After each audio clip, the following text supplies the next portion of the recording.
Welcome back to the Pot of Greed. Welcome back indeed. So, today we have big Yu-Gi-Oh news to talk about. Big Yu-Gi-Oh energy. Big Yu-Gi-Oh energy. That's BYE, y'all. Big Yu-Gi-Oh. Actually, I mean, it's news that's been out for a few days now. So. Hey, it's new for us. Yeah, that's true. It's new to us. So before we get into that, I have a very big announcement. What you got? Press 1 if you're in the premiere. Oh, yeah, do that. And make sure you like the video. That's the announcement. Now, you can do it in the reverse order. You can like the video and then press 1. Just you gotta do both. You can't do one. Right. Anyways, I have a review for us. Met my friends. This is what this person said. That's the title of their review. Oh, yeah, they titled those. Been a long time fan of you guys for years. I've been a part of your Discord community since early 2021. Oh, yikes. We haven't been too active on there. Got to meet up with my New York best friend at YCS Raleigh, who I met on your server, and we had a fun time. It was really cool to finally meet them. So that's this person met like a friend through our Discord server, and then they actually met the person in real life, which is kind of cool. Thank you both for being a part of our lives and having us be friends. Also, I got my deck box signed by Trell while I was there, and we're hoping to see you both in person to personally say thank you. We gotta get out to like one of these YCS events soon. We can meet some people, sign their deck. Everybody always tells me such a beautiful story. Yeah. That's cool. I'm glad someone found use for that Discord. Yeah, we could afford to. No, not we. I don't want to. Yeah, well, at any rate, it's cool. No, the Discord was a great idea. It's just that I have no we found, internet, I think, or internet acumen, really. I'm not good at Discording. I'm not a mod. I realize I'm not good at Discording. I don't even like the Discord app. Yeah. Which is a shame. It's not to say the Discord itself is bad, although there's actually a story about Discord in today's pod. Oh. But it's just like I always like, I'm like, okay, I'm gonna make this Discord server. It's gonna be a cool kind of place for the community. And I realized I'm just not very good at like being active on there and like talking and that's like a me problem. Not like it's not like anyone, it's just. Did you have the thing where you joined a bunch of Discords when like you kind of first got into it? Like just different, like this character Discord in this game or like whatever, this mobile game. Like I'm sure you're in some mobile game Discords. That's how I used Discord. Was at one point I would just join mobile game Discords to get news, but now everyone has their news on Twitter. So, and I make that clear. I said news, people. I didn't say nudes. I said news. Yeah. I did not get on Discord for nudes. I want to make that perfectly clear. But to get back to the review, I am glad that somebody met a friend through that Discord and that they actually got to meet up in real life. Because it doesn't always happen. You get to meet up with your internet friends IRL and have a little time. That really makes us influencers then, because we influenced them to become friends. We'll try to get out to a YCS one of these days sooner or later. But thank you for the review. Really appreciate it. It's from Space Gay. I thought it said Space Gray. It's Space Gay. The next time I go to a YCS, I'm gonna hold a competition to see who brought the worst deck, and it cannot be a random assortment of cards. It has to be built with a strategy or a theme. I thought about going to YCS Indianapolis, but we'll have to see. It's might be a busy When's time. YCS Indy? It's like the first weekend of June. Oh my! So I feel like it's kind of short notice, but either way, it could be cool. We'll let you guys know if we decide to. Okay, so I'll go to the next European YCS. Just being obtuse for no reason. Then they announced one for next week. It's like, well, you gotta make good on the promise. You gotta go. Okay. But thank you for the review. We always appreciate you guys' reviews. Yeah, thank you so much. And we are glad that you were able to meet some friends, even if it was indirectly through us. So, there's Yu-Gi-Oh! News. We got the big headliner story this week is Rarity Collection 2. Yes, Rarity Collection 2. When you were out of town. Electric when this Boogaloo. was revealed, so that's probably I saw the reveals online. Yeah. So, a lot to talk about here because this set there was a lot of hype going into it. Obviously. And now everyone is less than hyped. Yeah, and it seems like a lot that's been a bit deflated. But let's first start with the key things about Rarity Collection 2 just as a product. So, Rarity Collection 1, last November, fire set. Really big deal. It was actually copied straight from the OCG's Rarity Collection. Card for card outside of, I think, just Maxi. I actually already miss Rarity Collection 1. There's staples I've already run out of. Yeah, I mean, it's great because it's even if you have 10 billion decks built, which spoiler, You always need more ash. Yeah, you always do need more ashes, more imperms, another triple tactic set or whatever. And so that was always really cool. I think that Rarity Collection 1 did a good job of revitalizing a lot of local scenes. People were buying this product en masse. They were trading. They were excited to be playing again. Then we got this announcement of Rarity Collection 2. And it was a little bit weird because like it was exciting.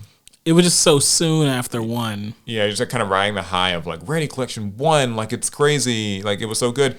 They're going to do it again less than 6 months later. And there also is not a Rarity Collection 2 in Japan. Yeah, it's going to be like a TCG-led initiative. What were your thoughts when you first saw Rarity Collection 2? Like before you kind of knew about the cards in it or anything? I mean, I knew that there's... lightning can't strike twice. There's absolutely no way this can be as good of a set as Rarity Collection 1 without Konami breaking like their own practices. Kind of established practices, yeah. I thought the same. And so we now have information on the set. In fact, the full set leak list, everything, the content creator, influencer stuff went out. And we're not going to sit here and go through card for card. But it's no Rarity Collection 1. And that's for at least I can only speak from my own personal interest in the set. Mm-hmm. I didn't see a single generic card I actually wanted. So I'll list some highlights. There are more hand traps in here. Yeah. There's Droll and Lockbird. There's Ghost Ogre in like her alternate art. Droll gets like its alternate art. So that's neat. Skullmeister as well. That's in here. DD Crow. And Ghost Mourner and Moonlit Chill. Mm-hmm. As far as monsters go, that's kind of the only generic ones you get, actually. And it's good, but at the same time, it's different than something like Imperm or Ash Blossom, where you're probably going to toss those into a bunch of main decks. But these hand traps are almost all side decks. They're more like fringe, kind of per format type of hand traps. Like there might be like that format where Droll is a big deal, but then like other times it's not. And then do you build multiple side decks at one time? Or do you just rotate your side deck list? You have one side deck and you just rotate what cards are in it. Now, there's a few other monster highlights. There's Fantastical Dragon Phantasme, which was in need of a reprint, actually. Apparently, it had kind of picked up a bit of a price. Phantasme is weird. At one point, it was so good. Yeah, at one point, it was a huge staple. And then it just really fell off. It really fell off. Then it kind of became more of a, like, niche staple thing, like, in some formats. So it was still around. We also get, like, Chaos Hunters in here. Kind of neat. It's something that shows up in side decks, depending. And there's like Rescue Rabbit, Rescue Cat.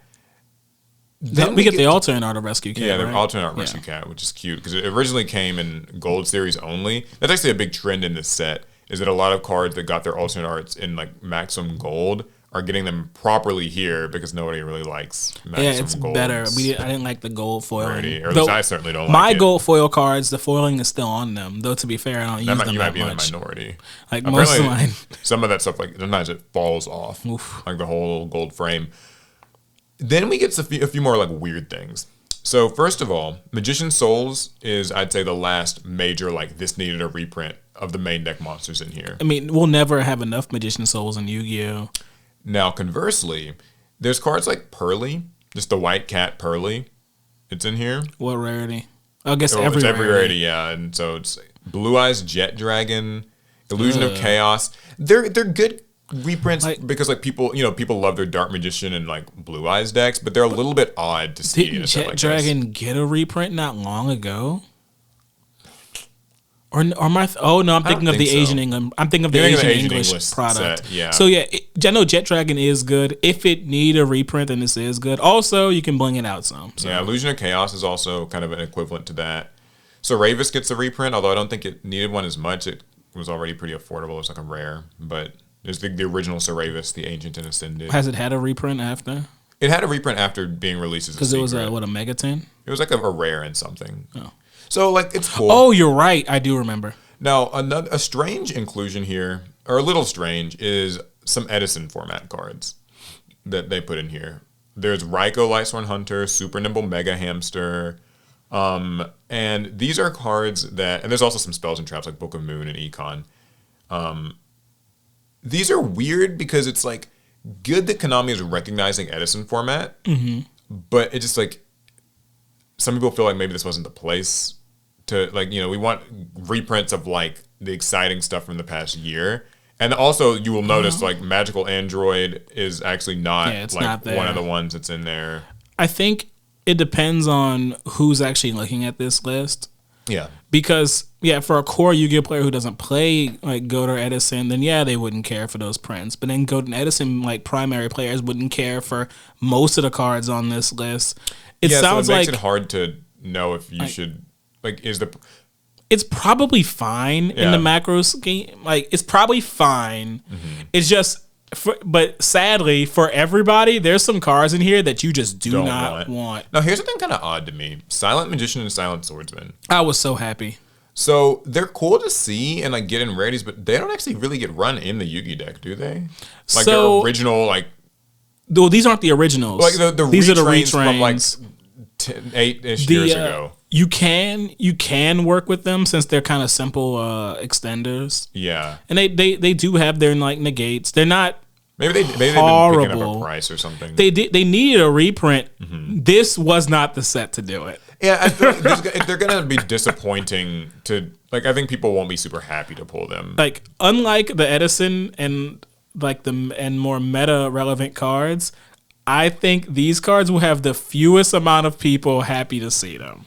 Yeah. So getting into some of the fusions, I was happy though. Yeah, I mean you are. Yeah. You've been playing the Yu-Gi deck, so how's that been? You like it? I think it's fun. So the fusions in here.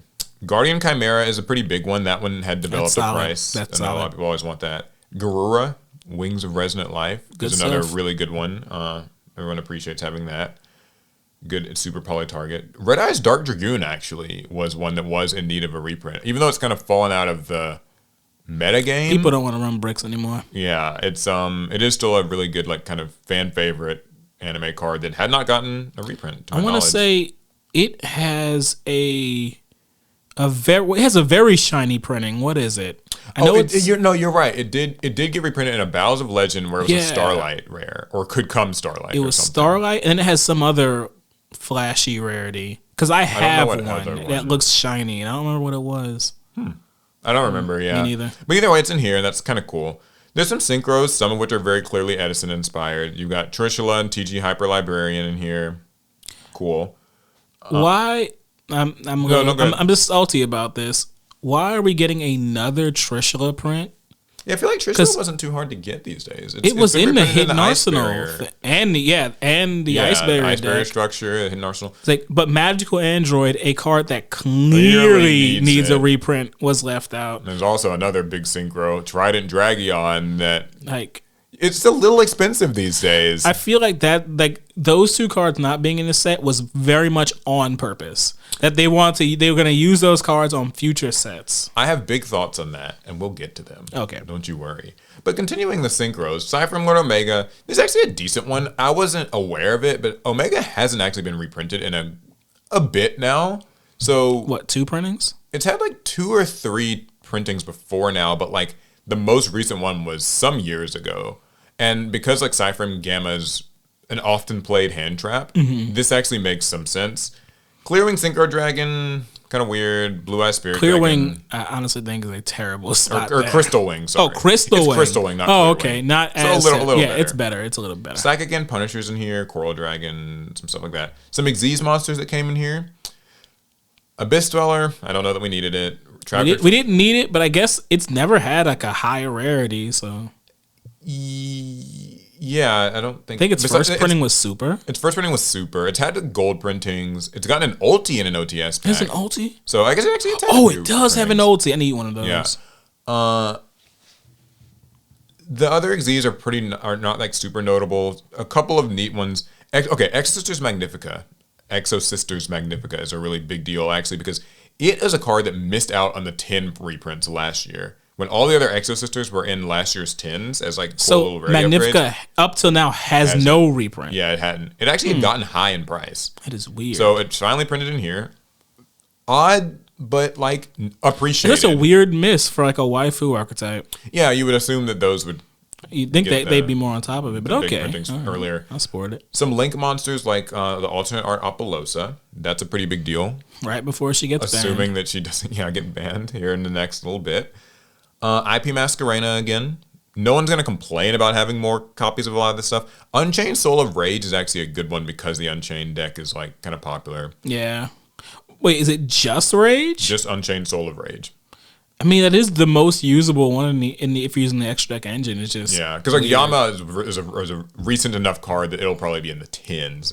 Yeah. Whereas this is like something that's older and access code actually a very big win. I think a lot of people kind of need an access code talker. I still don't have one. And Underworld Goddess is obviously a pretty nice one. So I think it's just fine. Didn't she get reprinted? She did in something. What was it? She wasn't in Rarity Collection 1, right? Surely not. She was in like... No. Konami's not that crazy. Was she in like a 10 link? She was in something. 10 last year. Someone will know.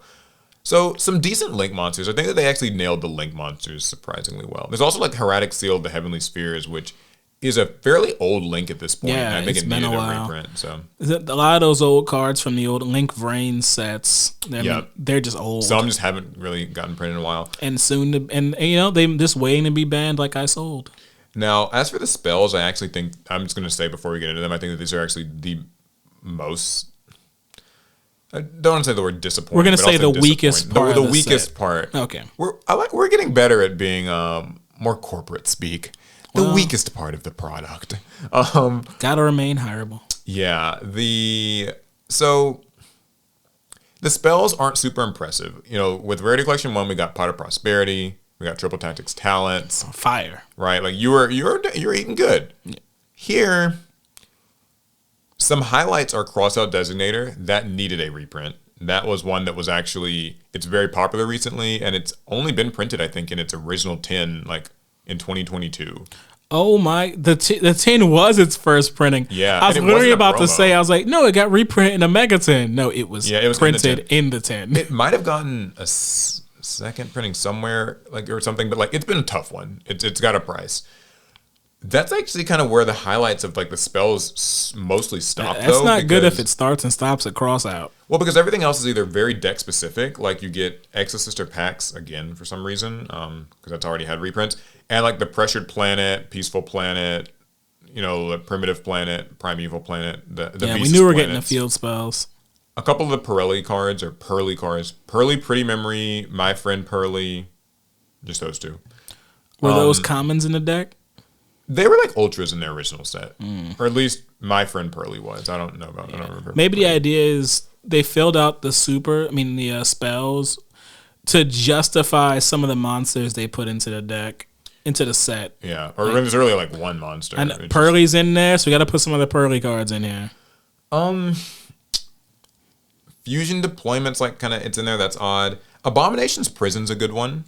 That's the Unchained spell. Unchained spell. Yeah. Oh, okay. Yeah, it's the search spell. Yeah, that's a pretty good one. It's been a while since it's gotten a second printing or another printing. But then you get into like these spells that are pretty clearly like Edison inspired again. We've got like Book of Moon, Enemy Controller. Solid. Pot of Duality, stuff like that. Very good stuff. But Twin Twisters is in here, and Mystical Space Typhoon is in here. Okay, Mystical Space Typhoon makes sense. It does, but it's like Mystical Space Typhoon. The idea with all of the like Edison and Goat cards is to help people bling out their Edison and Goat decks without having to go fish for very expensive old ultis and stuff. And that's true. I'll reserve my thoughts to the end. So, this Charge of the Light Brigade, which I think is actually a pretty welcome one, I would say. I dug up 3 copies the other day. And like some odd ones. Preparation of Rites is okay. Book of Eclipse. Bingo Machine Go. Didn't that card come out Ultra? It came out. It was actually a pretty expensive card when it first came out. But it got reprinted already, though. It's been reprinted once, yeah. In like the Legendary Duelist chapter or like season 2. So that wasn't that long ago. It feels weird that. But then again, Jet Dragon's in the set, so we got to put more Blue Eyes cards in there. So yeah. So like the spell lineup, I think is, now that I'm seeing it, it's like serviceable. It's just that you're not getting prosperities. Yeah, there were no modern generic spells in here. Yeah. Unless you want to count Twin Twisters. I mean, like, Crossout Designator is probably the most relevant thing. Crossout, that's it. But I think that the big miss that a lot of people were wanting was Triple Tactics Thrust, which, mini rant here, I do not like the way that they put Triple Tactics Thrust into Maze of Millennia this year and made it like hard to pull. Like I feel like if you're gonna do reprint sets, everything like make it a proper reprint set and like make the reprints accessible. Like don't, because Thrust was a secret before, so let's not just. Yeah, I remember talking about that when Maze of Millennia's reveals came out. And like, why is Thrust going from a high rarity to a high rarity? Just all right, just tell us you don't want to play it. Yeah. So now a few traps are in here. Solemn Judgment, whatever. Anti-spell fragrance. Some people assume that's why they didn't ban anti-spell fragrance. They limited it so that they could at least try to sell it in this pack. I don't know. That anti-spell is weird. Solemn Warning, Solemn Strike, and Skill Drain. So I don't like the flag. Why? How many floodgates came up there? Yeah, it's just Solemns and a couple floodgates. So, I mean, that's Rarity Collection 2. Now, there's one more important fact that I've kind of, I don't say left out. Everybody kind of knows what it is. They changed Rarity Collection 2's pricing and like card model a little bit. Yeah, I remember. So last year you paid $4.99 per pack and you got 5 cards. Yes. This year you pay $9.99 per pack and you get 9 cards. So obviously the value to cards like ratios it drops down. It's dropped a little bit, which is not great, but $9.99 per pack, even if you're getting more cards, I feel like makes it a really tough sell. Like $9.99 for Rarity one pack. Collection 1, that I might think feel you might be able to talk your way like into paying for that. Rarity Collection 2 does not sound like a set where I would just want more cards. Rarity Collection 2 sounds like a set I buy singles of. Yeah, because the thing is more cards. Wait, gotta remain hireable. I mean, we should all buy Rarity Collection 2. Sealed. Yeah, I mean, it's just the thing is like those 4 extra cards that you're getting in a pack are gonna be like a Silent Magician and an MST. Yeah, you'll be mad. Like you'll so that's not gonna be upset. So yeah, so it's kind of weird. A box of this set is 18 packs, not 24, but 18 packs, and it's like $120 like MSRP or something, or a little more, and it feels like it's not a great value prop. It feels like Konami got a taste of what Yu-Gi-Oh player satisfaction and like good sales at the store level feel like. Because it's been a while. And they want to quickly try and capitalize on it. And there goes our main camera. Oh, we're still locked in now. Okay. But anywho, they're trying to capitalize on what Rarity Collection 1 did. So they hurried up and got their Rarity Collection 2 together. Announced it. And then they announced it. Then they adjusted the pricing because they said, well, if this sells even like as well as the last one, we can make even more profit. Because the thing is, they dropped our like value per card like ratio, right? But we all know that these cards are pieces of paper that cost them almost nothing. So, the profit margins go up quite high. Like, decreasing that is so scummy. I mean, I'll take off the kid gloves a little bit for my analysis of this, too. I think that they are really banking on the goodwill that Rarity Collection 1 established, and this just isn't. I'm not impressed by this. They are going to burn up that little bit of goodwill they had. I think that this is a set where it's just going to be a lot of people buying singles. I will obviously be buying a box for content, right? Got to open it, whatever. But it is not something where I would advise somebody to. I really wouldn't. And I also have to say, I think that the changing the price structure is going to make this an even harder sell on the shelf. I think that they are kind of banking on the idea that like Joe Blow, who remembers Rarity Collection 1 was really good. I was literally about to say that. But Joe Blow doesn't like keep up with the set contents. He just sees Rarity Collection 2, like, whoa, 1 was so good, I'll buy this too. And like, because it must give me Little Knights and Wanteds and Thrust and whatever other staples weren't in the first one, right? And it doesn't give you that. It gives you, honestly, like a lot of old cards and kind of just some more archetype-specific stuff, which the first Rarity Collection had a few archetype-specific things, to be fair. Like it had the random Blackwing Simoon I don't know. Yeah, the that weird was in there. Blackwing, that was strange. But like here, it's certainly upped. Like there's Blue Eyes and Dark Magician cards you might not want. If you don't like Pearly, it's just randomly there. If you had no interest in playing Scareclaw, too bad. There's a primitive planet in here. Rarity Collection 1 worked on multiple levels. For the very large group of extremely casual Yu-Gi-Oh players, you could upgrade your decks. A lot of like very casual players did not have a lot of the staples that were in Rarity Collection 1. You bought a few packs of this set and you immediately got brought up a level in terms of your like Yu-Gi-Oh like playing ability. And then like more like competitive players, you can never have enough of a lot of these staples, so they were more than happy to get some of it too. Yeah, or just the opportunity to upgrade it to a look that's maybe better. And then like for like card shops, it was a very easy. It was a product that made itself easy to sell, like more so Everyone than any other the Yu-Gi-Oh casual product. wants one, the competitive wants one, the budget guy wants one. But Rarity Collection 2, it's hard to. It's not. We kind of get into how we talked about how everyone will have there for every person who buys this, there are cards in here that they just do not want, and that this set doesn't work on any level. The very casual player, there are so few cards in here that it would actually step their level. Like all these hand traps and stuff are fringe. very specific They're and fringe hand traps. Yeah, like, they're not the kind that you can throw into every deck and get immediate results with. They're like, oh, you kind of got to know like what format to play Skullmeister. I guess if they build their very first ever side deck, well, here we go. We got side cards. Yeah, you can side in your MST. For established players, we already have a lot of these cards, and we don't need more.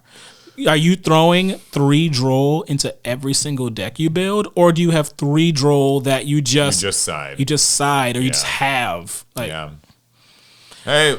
And then it doesn't work on for the shop either, because once players realize that this isn't like it, that's gonna sit there. Yeah, it's gonna sit. It's gonna collect a lot of dust, and it'll just be like, I guess, your tournament prize. Now, shop owners are right back to where they started. Yu-Gi-Oh doesn't sell. Like the our Yu-Gi-Oh community doesn't support the shop because they won't buy these products. It's like that's because Konami put out a bad product.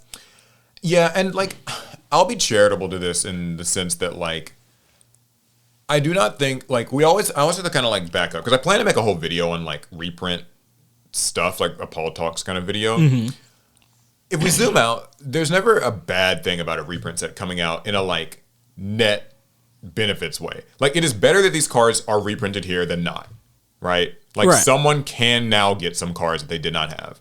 So, like, this releasing does not, like, hurt like anyone or anything, generally speaking. It can only like help you, or at worst you're just like, oh, I just don't need it.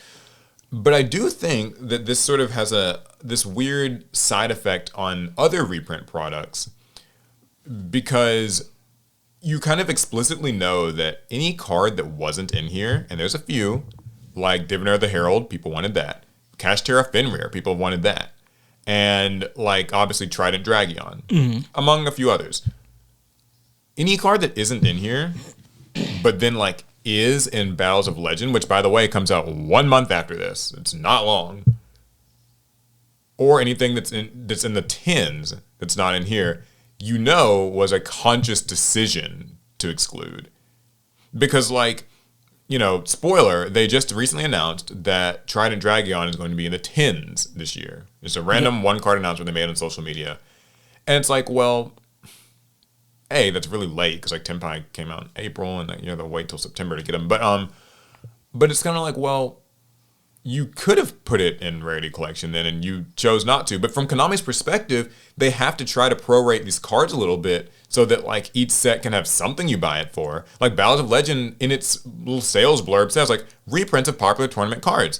But it means that if Battles of Legend comes out on like June whatever and this comes out in like May whatever, like a month apart, then anything that was in Battles of Legend was excluded from this. Or anything that's in this was excluded from Battles of Legend. And so it's like and then as a result, both end up being maybe less exciting for it. I actually don't think that's the case. Okay. I think Battles of Legend is fine. You know why? Because it still has a bunch of new cards in it that have not seen the light of day in a TCG. That is true. Rarity Collection is just reprints. You're right. What's the bang bang in this set? What's the prosperity? What's the triple tactics? What is the card that's okay? I need this card. I'm gonna buy as much of this set as I can get. Yeah, I don't think that we're gonna really see that. And you're right. I that was me speaking strictly about the reprints in each one, because a big part of Battles of Legend for the average player tends to less so be the anime cards and more so be like, hey, what are going to be the good reprints? Man, I'm all about the anime cards. Which, for what it's worth, I'm pretty excited about this year's Battles of Legend as a set. They're actually going to be doing those like the dual terminal ones, like Genex, Ice Barrier, Infernoid, and Ritual Beast. Which I'm not playing any of that, but I'm just gonna get it for Alex. Yeah, a lot of people really like those. Like there is a new concentrated reason to buy the set if you play one of those decks. And same with a lot of like the neat little anime imports and stuff from like Animation Chronicle. So that's what I like. So to be clear, I think Battles of Legend as a set will actually be probably pretty good this year. But it's just that like as reprints go, there are going to be some reprints in there that were just artificially kind of excluded from this Rarity Collection. So if they decide to say, okay, Diviner of the Herald's in there or Kashtira Fenrir is in there, then you know that they chose not to include it in here in place of one of the Super Nimble Mega Hamster. I'll just say it. I think Battles of Legend, the next Battles of Legend will just perform a lot better than this Rarity Collection. Will. I think most people are just going to hold their funds. Why? There's absolutely no reason to invest in this set when another set that has new cards and more impactful reprints is right around the corner. Yeah, and then it also kind of gets into this thing with the tins where the tins are going to be coming out in September and that's a 400 card set or however many cards they said it was in 410 cards or something, 420. That's a lot of cards. So even that set's going to be kind of compromised a little bit because it's just like, Trident and Dragons in there. 1 out of 400 cards, good luck. I mean, but that's a different conversation. But what's really even going to be in that set? If I'm not in it until Age of Overlord gets a reprint. Yeah, which that's going to be in the tins. What? Yeah, that's. We gotta save y'all. We gotta get y'all. Don't even spend on these. We're gonna wait for the tins. So, I feel like waiting for Battles of Legend, waiting for the tins, probably in a person's best interest. I thought, unless there's some things in it doesn't say the set's for no one. Like there's someone in here who just really needs Phantasmes. I don't know, something like that. But should they buy a box? No, they. I don't think so. I would. Like if you just need Phantasme, do you even buy a pack? No. Yeah, I don't think you do. I really, because $10 for one pack. That means if I roll to locals with $20 in my pocket, you get 2 packs. I get 2 packs. It starts to feel like Magic the Gathering collector booster territory to me. Where that actually was the first when you reminded me of the price change. My first thought was maybe that's what they're going for. They're just experimenting. Because can we get away with a $10 pack? Have you looked at the Magic section at our local card shops shelves recently? I know it's usually filled to the brim.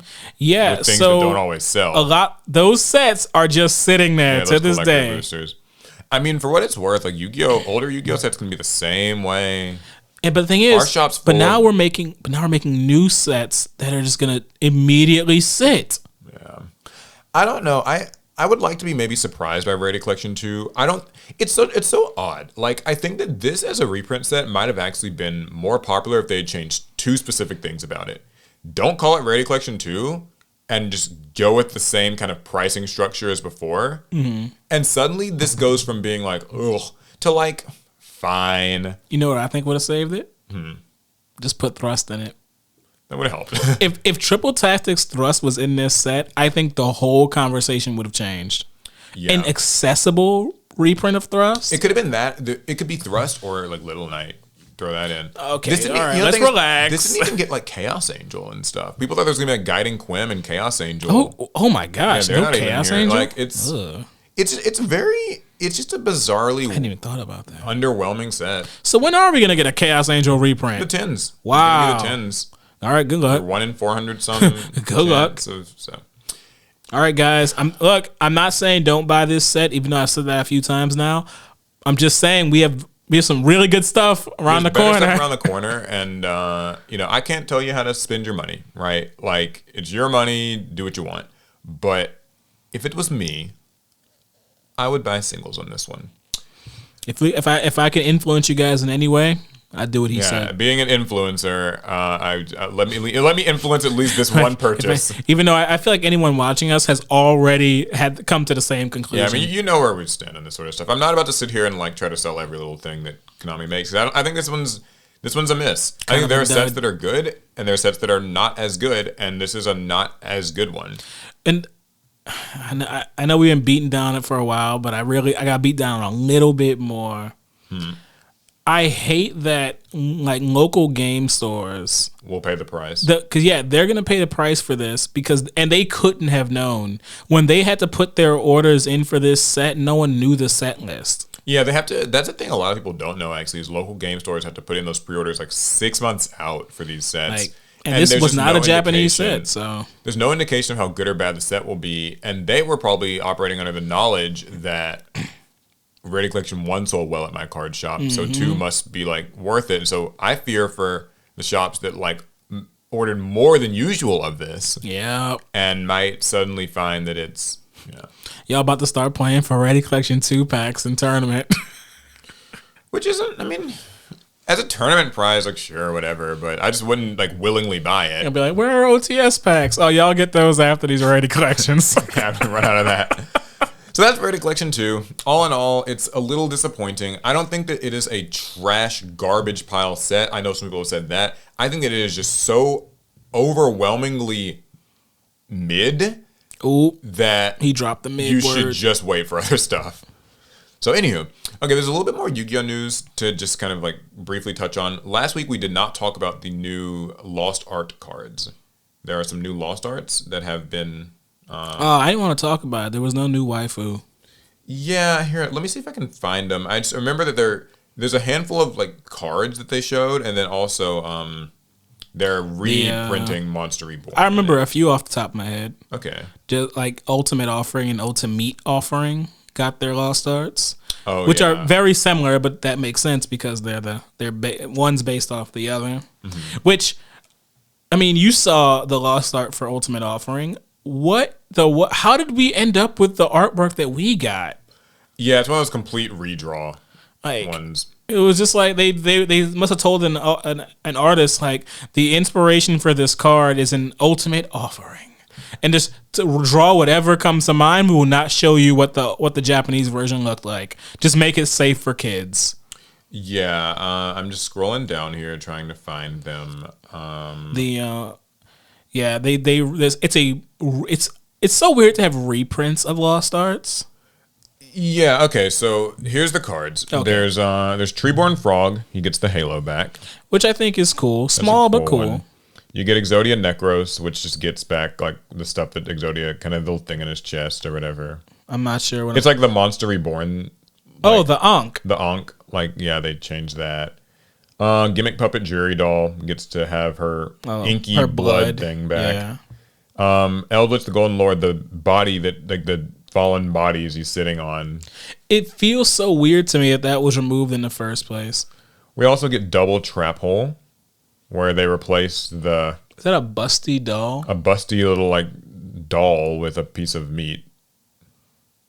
That's a dark analogy. I love as like crazy the fact that those are equated as like same energy. Like Watt Cancel. You finally actually see the Iljama getting electrocuted. Ultimate Offering, like you said, and Ultimate Offering. Also, the blood's back. Though here's my question about Ultimate Offering. That's a skeletal hand. How does it have blood? Listen, it's like a blood oath, a blood offering, and something. Where'd it get it from? I don't know. We'll see.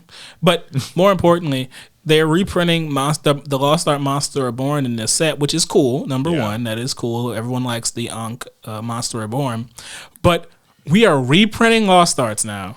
It certainly brings you... Okay, so for what it's worth, the Monster Reborn one is a really special one for people. It was like the first kind of Lost Art they did, and it's probably the most iconic like change, unless you count maybe Dark Magician Girl losing cleavage or whatever. But it does seem a little weird, huh? Like, because it's like they did that to a Dark art, Magician girl too. Something that's bizarre to me. Yeah, Dark Magician girl had that happen once. Mm-hmm. What's kind of bizarre to me about Lost Art is like they'll release Lost Arts, and then the next printing of the card is like normal again. Yep. And it's kind of weird because it's like, so we're showing that we can just uncensor these cards, but like it's only here.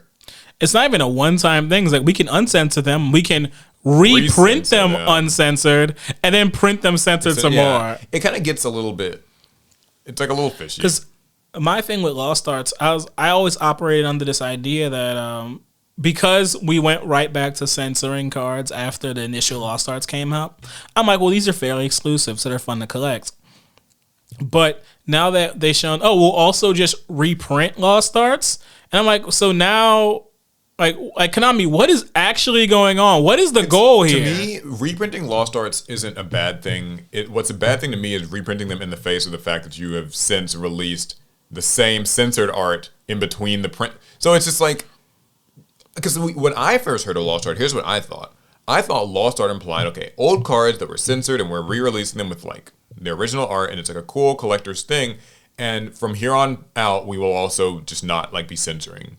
I really thought that's what that meant at first. I mean, a lot of people were, what's that? Copium. They were coping on that idea. I should have known better. So, but let me erase my negativity. I really want to understand what the goal of this type of product is, because it's like, okay, it's tied to buying sealed product. Yeah. So this is not actually meant to be like very well disseminated into the community. Yeah.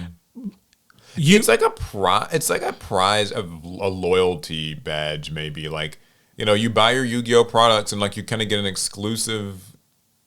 Oh, it can't be that exclusive. They can be reprinted. I'm trying, Alec. I'm trying. Okay. Like, trying to give them a pass here. As a consumer, I want to know what the value proposition is. What are they why should I buy sealed product in order to get these Lost Arts that aren't even exclusive? Okay, I'm gonna try to like reel it back and put some positivity on this. They didn't have to do it at all. Like literally, like we know this company. If there's one thing that like we gotta know about Konami, they don't have to do anything. They didn't have to. They don't have to give us anything. So maybe we should be glad about that. Is that putting the bar in hell? Yes, but but the thing is, maybe they shouldn't have. You and I are in agreement on that, because I do like. I think they should not have done it if they're going to turn around and still censor the cards. Like, okay, so I'll be positive again in a second. I have one last micro complaint. You know things like Mitsu, the insect ninja? Yeah. I hate that. Me too. Like, I hate the fact that they released her censored, and then like not a month or so later, it's like, oh, she's a Lost Art.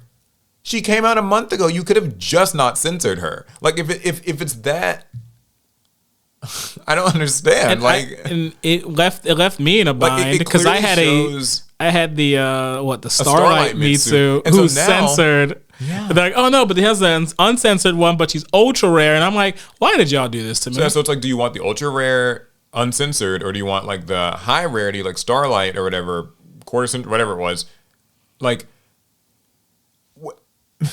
And they're released a month apart, and they did the same thing with like Harpy Conductor and stuff. So it clearly proves like if those cards can be released, then it suggests to me that the censoring wasn't a mandate to begin with, or was it? And like we just don't know. I question a lot here.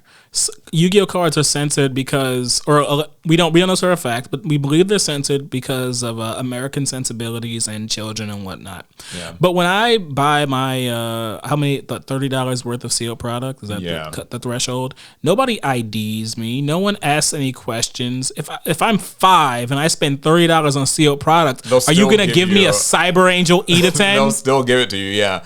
Or a Barrel Dragon, which is so offensive. That's a really good point, though. And that's kind of what I'm alluding to. Is like, okay, if we can release the uncensored ones, why isn't that just the norm moving forward? I couldn't tell you. Like, I know maybe it sounds like I'm being too whiny about this, and it's not the end of the world. Like, who fucking cares, right? The cards are cards. For some people, cards are cards. To me, I don't. Anyways, let's be positive. So I just want in the near future for Konami to make it make sense and be consistent. That's all. Yeah, I think some consistency would be great. And this is coming from, I will add this little bit, this addendum to it. This is coming from two people who have some like a lot of Lost Art cards. Yeah. Like between the two of us. I have in my binder, I have a whole section of them. Yeah, so we're not just saying this like from a distance, like, oh, this stupid thing, we're not going to partake. No, like, I like getting Lost Art cards. I have several Lost Art cards. They're cool. The concept is cool. I just think, like, everything could be better. And Konami just has this kind of habit of what you get is what you get. And it's like, well, why can't it be a little bit better? Yeah, so. Okay, we're going to move on from this before I start ranting again. There's, like, one other Yu-Gi-Oh! Thing that happened, and I'm trying to remember what it is. I guess it was like a Try and Drag On announcement. They also said the Infinite Forbidden premiere is going to be July 13th to 14th. Can't wait. So that's kind of a cool thing. That's the only set I'm more excited about than Legacy of Destruction. Which is a surprise because you are a big Legacy of Destruction. Like, Infinite Forbidden is like just as good. Yeah. They've also shown the first cards from Rage of the Abyss, a few new Shark cards. I'm so mad because I just took apart that deck. Yeah, well, you can put it back together whenever this Rage of the Abyss set comes out in like October or whatever. Though I will say I'm very confused on what I'm supposed to be doing with a deck themed around Shark, because at this point he has so many cards. He's truly become like a Yu-Gi-Oh! Anime character with a deck problem. Like, there are a lot of Shark cards. No offense to the Shark cards. I feel like they all do the same thing. I mean, essentially, they all that's are the like, Zexal problem. Yeah, the Zex. And that's the Xyz problem. And problem in air quotes. It's not a bad thing, but like... It's boring if you aren't like a huge Xyz fan. Because like, effectively, every Shark card just says something to the effect of, if you control a water monster or whatever, you summon this, and when you Xyz, it can be treated as a 3 or 4 or 5. That's like all the Sharks. Or if you summon this, you can special summon another. Water, and like if you Xyz with them, they can be they like summon another. Yeah, but a lot of Xyz archetypes are like that, so I won't give them. Yeah, a lot of them are like that. Just not. There's just so many. I guess I didn't truly appreciate just how many cards the Zexal characters were getting over time. Yeah, they've been like. Galaxy and like Photon, same thing. Because they just announced like the new Photon stuff in that like light legendary duelist set or whatever. And like there's a lot. There's also now a Shark Poplar-esque card, just like how Photons or Tachyon gotta have 3 effects, one card. Tachyon got the Poplar where it's like it's added to hand, summon it. When summon, get this. When it leaves, this other thing happens.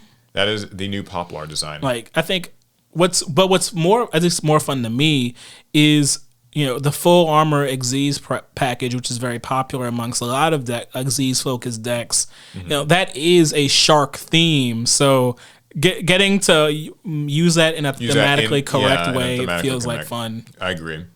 We also got those announcements of the I talked about it last week, the XYZ Dragon Cannon stuff. So yeah, that's kind of been finished off. We got the last Trickstar. I think that's pretty much it for like the kind of TCG news. I didn't even plan to talk about it as long as I did. But there were some rants along the way. But it's, sometimes you start ranting and things change. There's one other Yu-Gi-Oh story though. What's that? So the Yu-Gi-Oh Hello Kitty McDonald's Happy Meal promotion is coming worldwide. We got confirmation today, or like yesterday when you were watching this. So they're collaborating worldwide with McDonald's in a new Happy Meal promotion that features instantly recognizable characters from both iconic brands as collectible Happy Meal toys on its packaging and menus. There about to be some confused people out there. I think a lot of people will like this, although I do think there will be kids who are like have never heard of Yu-Gi-Oh! And they're going to be like, what am I getting? I mean, they probably wouldn't know much about like Sanrio characters either. So Hello Kitty collabs with a lot at least, so maybe that'll carry. I mean, Hello Kitty fans are very familiar with like they understand what's going on here. But like, I feel like for the average person, there's like, what's going on here? Yeah, so kicking off this spring in Europe, the McDonald's Hello Kitty, Yu-Gi-Oh! X Hello Kitty and Friends Happy Meal promotion will be offered in 55 countries worldwide, beginning with Belgium, Hungary, Netherlands, Spain, and Greece, and expanding to Canada, Australia, New Zealand, Brazil, Mexico, and the Caribbean, as well as a number of Asian markets. The nearly year-long promotion packs with the introduction peaks with the introduction of the Yugioh X Hello Kitty and Friends Happy Meal throughout the United States, which also includes Puerto Rico this summer. So we're going to have to go by McDonald's and get these Hello Kitty toys and see what the hype is about. I won't be doing that, Chief. Why not? You don't want a McDonald's Yugioh X Hello Kitty? So I have this hard stance I take with McDonald's toys, no matter how collectible they are. Mm-hmm. I actually just stay away from them because when we were kids and these things were happening, we were able to get our hands on them. Oh yeah, you don't want to be the adult that's like, I gotta collect them all. Because I don't even want to go and get one because in my mind, I know that's not necessarily true. That's taking one away from a kid who could have had it. And I know what Hello Kitty is. I don't know a lot, but I know what it is. And I know what Yu-Gi-Oh is. I don't need to be introduced to either of those franchises. But there is like an 8-year-old, 7. There's a kid out there who does. Look at you, Mr. Noble, just looking out for the kids. Then in like 3 months, you see I have a full collection of them. Yeah, that's right. It's like bought them on eBay. You probably will. He will. I mean, like it's a very. I think it's cool that it's coming back. Like, or not back, but like I remember when people were like, yeah, like it's literally only in Belgium, and I was like, that's kind of random. So it's nice that it's like. I imagine McDonald's must do more things like that, and we don't usually hear about it. A lot of companies do. It's just like it'll be in like one kind of isolated country, and it's just sort of to like test focus group testing sort of. I wonder like how are the people of Belgium the best test group for the rest of the world? Maybe they're considered the average. The average person, is from Belgium. It could be. So this will be cool. I might pick one up. We'll see. And that's all the Yu-Gi-Oh. Dope. All right, we can move on to other card game stories. Yeah. What you got? So GameStop will buy and sell rare Pokemon cards, but it doesn't want to catch them all. So basically, it's a collaboration with PSA, one staffer says, and it's not necessarily limited to Pokemon. But GameStop, the used video game retailer that's become increasingly associated with other kinds of speculative investments, wants to cash in on the resurgent card collecting craze. This report came from PokeBeach, which is like a Pokemon news site. The stores are going to begin buying and selling rare Pokemon cards and possibly other cards as soon as next week. Now, what are your initial thoughts on this? GameStop buying like PSA graded slabs. I'm just trying to figure out how it's going to work. Okay. Is this a situation where they're buying their own inventory, where they're going to buy low and then just sell high, and that's how they're going to do this whole trading thing?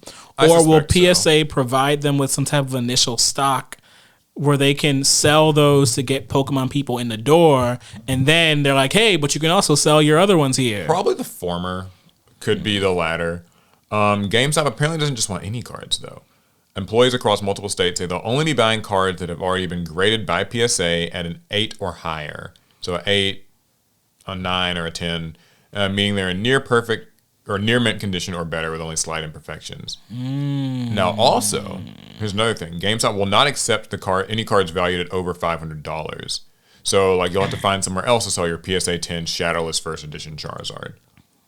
Interesting. One employee tells The Verge that this is an explicit collaboration between GameStop and PSA, but the GameStop won't offer grading services in store or help you mail your cards in for grading, so it's not like that. But GameStop will take other kinds of PSA graded cards, though, eventually at least. Now, while PokeBeach reports that you'll be able to buy cards too, they won't necessarily be the same rare PSA graded ones, but rather $1 singles to start. So they're going to start by just selling those, which maybe is kind of what you were thinking, where they're trying to first buy up an inventory. But they're going to sell you singles. Yeah. So imagine, you can buy like a PSA graded Tyranitar, like you as a fan. Right. That could be a thing. I have a lot of thoughts on this because this is interesting for a number of reasons. The first big one to me is that some game stores buy PSA graded cards, and like obviously you'll see them from vendors at like game shows, like the TCG convention, some show floor type of thing. But this is the first time that a somewhat mainstream place, if we're considering GameStop mainstream in 2024, it's kind of had its own struggles. It's a brick and mortar. But it's a brick and mortar, not your local card shop's place that's going to be buying and selling these PSA graded cards. that means a lot more accessibility to the mainstream kind of just casual Pokemon collector to get their hands a little wet with like buying graded cards and like kind of the cool things that they're associated with that, like, you know, having a graded thing, a graded Pikachu, a graded Charizard. I do wonder how much they're going to offer. No, we know GameStop does not have a great reputation for offering. They do not.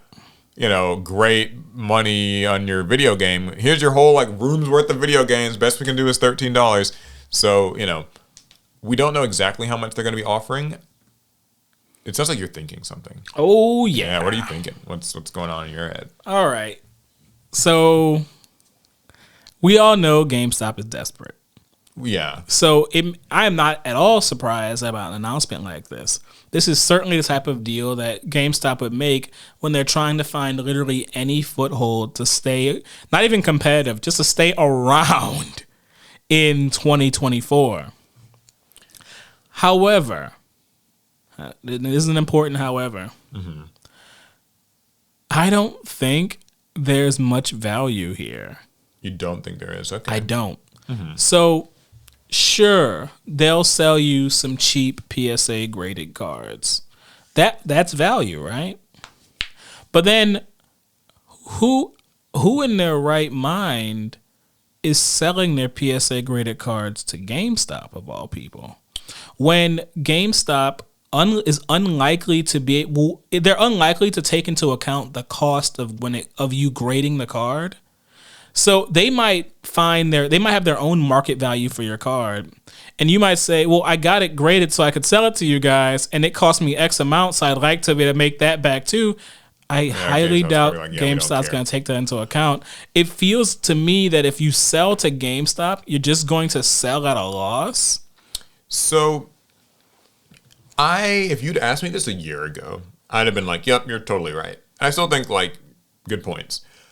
The one difference I think now is I've started to gain a greater appreciation for the idea of like the fast sale. So, you know, like kind of the concept of like liquidity. Right. You own this, but can you really sell it? Like, you know, I have this PSA graded thing and I say it's worth like $50, but could I like march down to the card shop right now and guarantee that someone will just hand me $50 for it?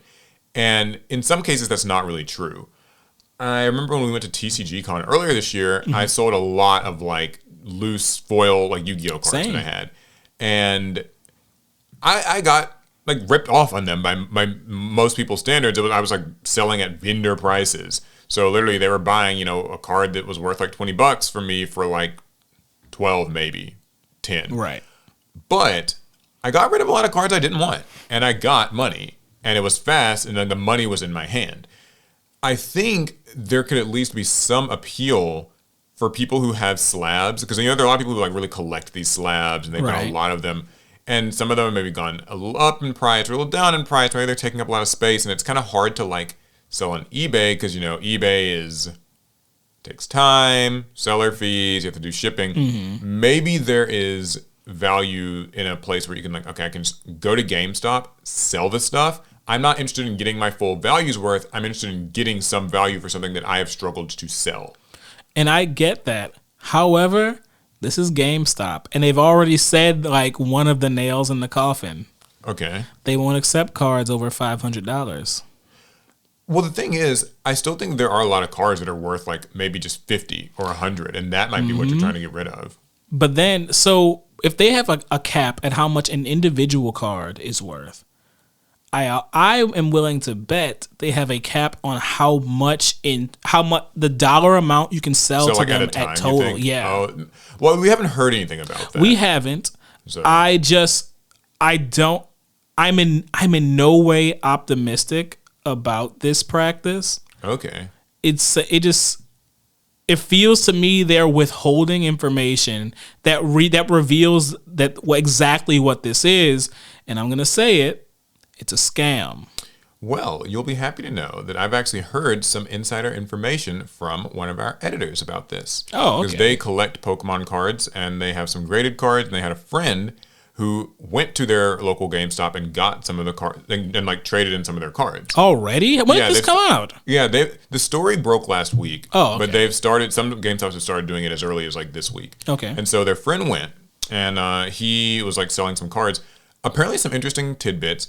GameStop offers about roughly 60% of the value of the card, which he was very surprised about. 60%. They thought, because I mean, when it comes to like video games, usually GameStop's somewhere closer to like, you know, with games, oh no, 40% or so is like if you're lucky. So they are offering it seems on average about 60%.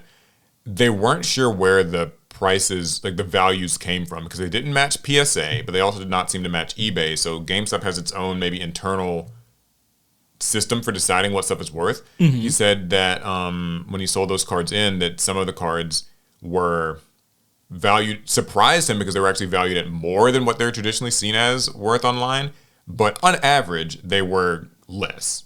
Right. So it's like, you know, if I have 5 cards that are all worth $100 in some different way, like most I'll get 64, but one they gave me 134.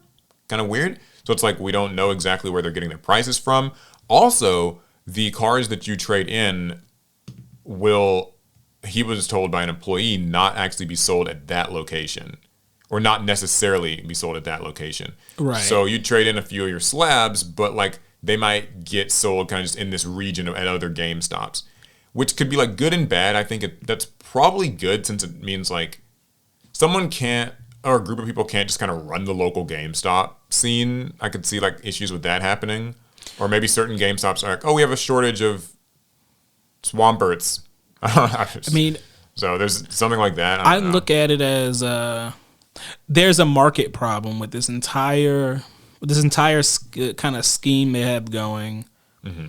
If you only deal in PSA grades, that means a particular shop is limited by how many PSA graded cards are actually in their community. Yeah. They have cards to sell to inject cards into the community, but people aren't just going to buy them and immediately sell them back at an amazing loss just because. Yeah. So they actually can't just do it locally, buy cards and then sell at the same shop. You need to move them around between. Trying to make a network and even it out. So I think it's smart to do so. But even then, you have to ask yourself, how many PSA graded Pokemon cards are there in any particular region? You know, GameStop is everywhere. That does make me worry about like kind of the small town problem, where like there's just a small town. It's just not there's not a lot of money going around. People don't really like do the grading thing like that. Those towns will probably suffer, and I actually wouldn't be surprised if some GameStops just don't even actually do this program. Because like it's just like this is like we're in a location where people just aren't going to buy these. I mean, they'll probably have an online thing where you can buy it. You do have a kiosk. You can just buy using the kiosk, and it'll get sent to you. But it's one of those schemes where I think GameStop is guaranteed to make a profit off of any transactions that actually happen. But I feel like this dries up pretty heavily at some point. Well, one store manager we spoke to who worked with GameStop to test this program stated, GameStop's leaders believe this is the obvious next step for the company. Physical media is waning, especially for video games. That's true. So we're dealing in physical cards? It was time for the company to branch out to trading cards. They are the future. Okay. I don't know if I agree with that. But we're going from physical video media. Yes. To physical Pokemon cards. Yeah. Now, I guess the difference is that maybe they feel that I think GameStop is a very confused company. I think agree. That they find themselves in some really tough times in a kind of a post-COVID world, a post-digital kind of just world where like it's just tough to sell games. And we've seen them, they've done the Funko Pop stuff, there's shirts and plushes and other things everywhere and figures. And I think they're trying to just kind of throw everything on the wall, see what sticks. Because I don't know, because they're limited to just a PSA. And that's interesting too, because there's 2 other major grading services. There's Beckett and there's CGC. Like, it makes sense to at least limit what all companies you'll take them from to, for some idea, to preserve some idea of quality. Yeah. And it probably looks a little nicer on the shelf. If you're a Pokemon trader, like if you're a Pokemon collector, right? you probably have graded cards from a few different, reputable companies, and it will be it's probably annoying that GameStop will only take your PSA graded ones and not your others. But if you're a Pokemon collector, you already have avenues for selling and buying graded Pokemon cards that don't care. Like if it's from PSA or BGS or whatever they're all Mega called. Grading Services and then like CGC. Well, I have two all the thoughts acronyms. on that. The first one is that I do think that they probably, this is clearly like a shaking of hands between GameStop and PSA to kind of be the exclusive one that we buy and sell from. I think they picked the right one to go with. PSA does have the like most name recognition of the grading services. PSA 10 Charizard. And also, it helps to look nicer on the shelf. Like, I think when they have it in the display, it's better if they're all, like, kind of uniformly from, like, the same grading place, as opposed to kind of a mishmash.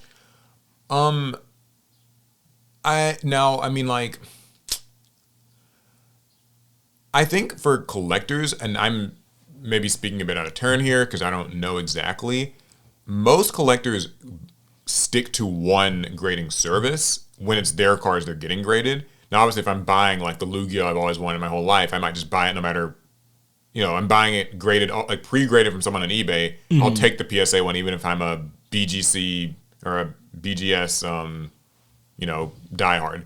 But I think generally people try to stick to the same graders just because for their own collection's sake, it'd be nicer to kind of have it all be consistent. So maybe this isn't like such a bad thing. I do find myself a bit concerned though that like, what happens, like, what's the floor of what they'll buy?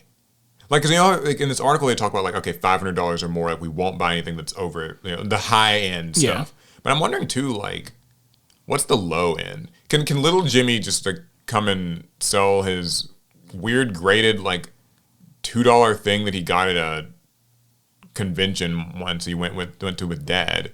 Like, I'm assuming there's got to be a floor because they can't just like buy up everything and then just won't be able to sell it. I think there's going to be a lot of stipulations on this service as far as the ceiling for an individual cards, the floor for individual cards, how much you can sell at one time, how much you can buy at one time, because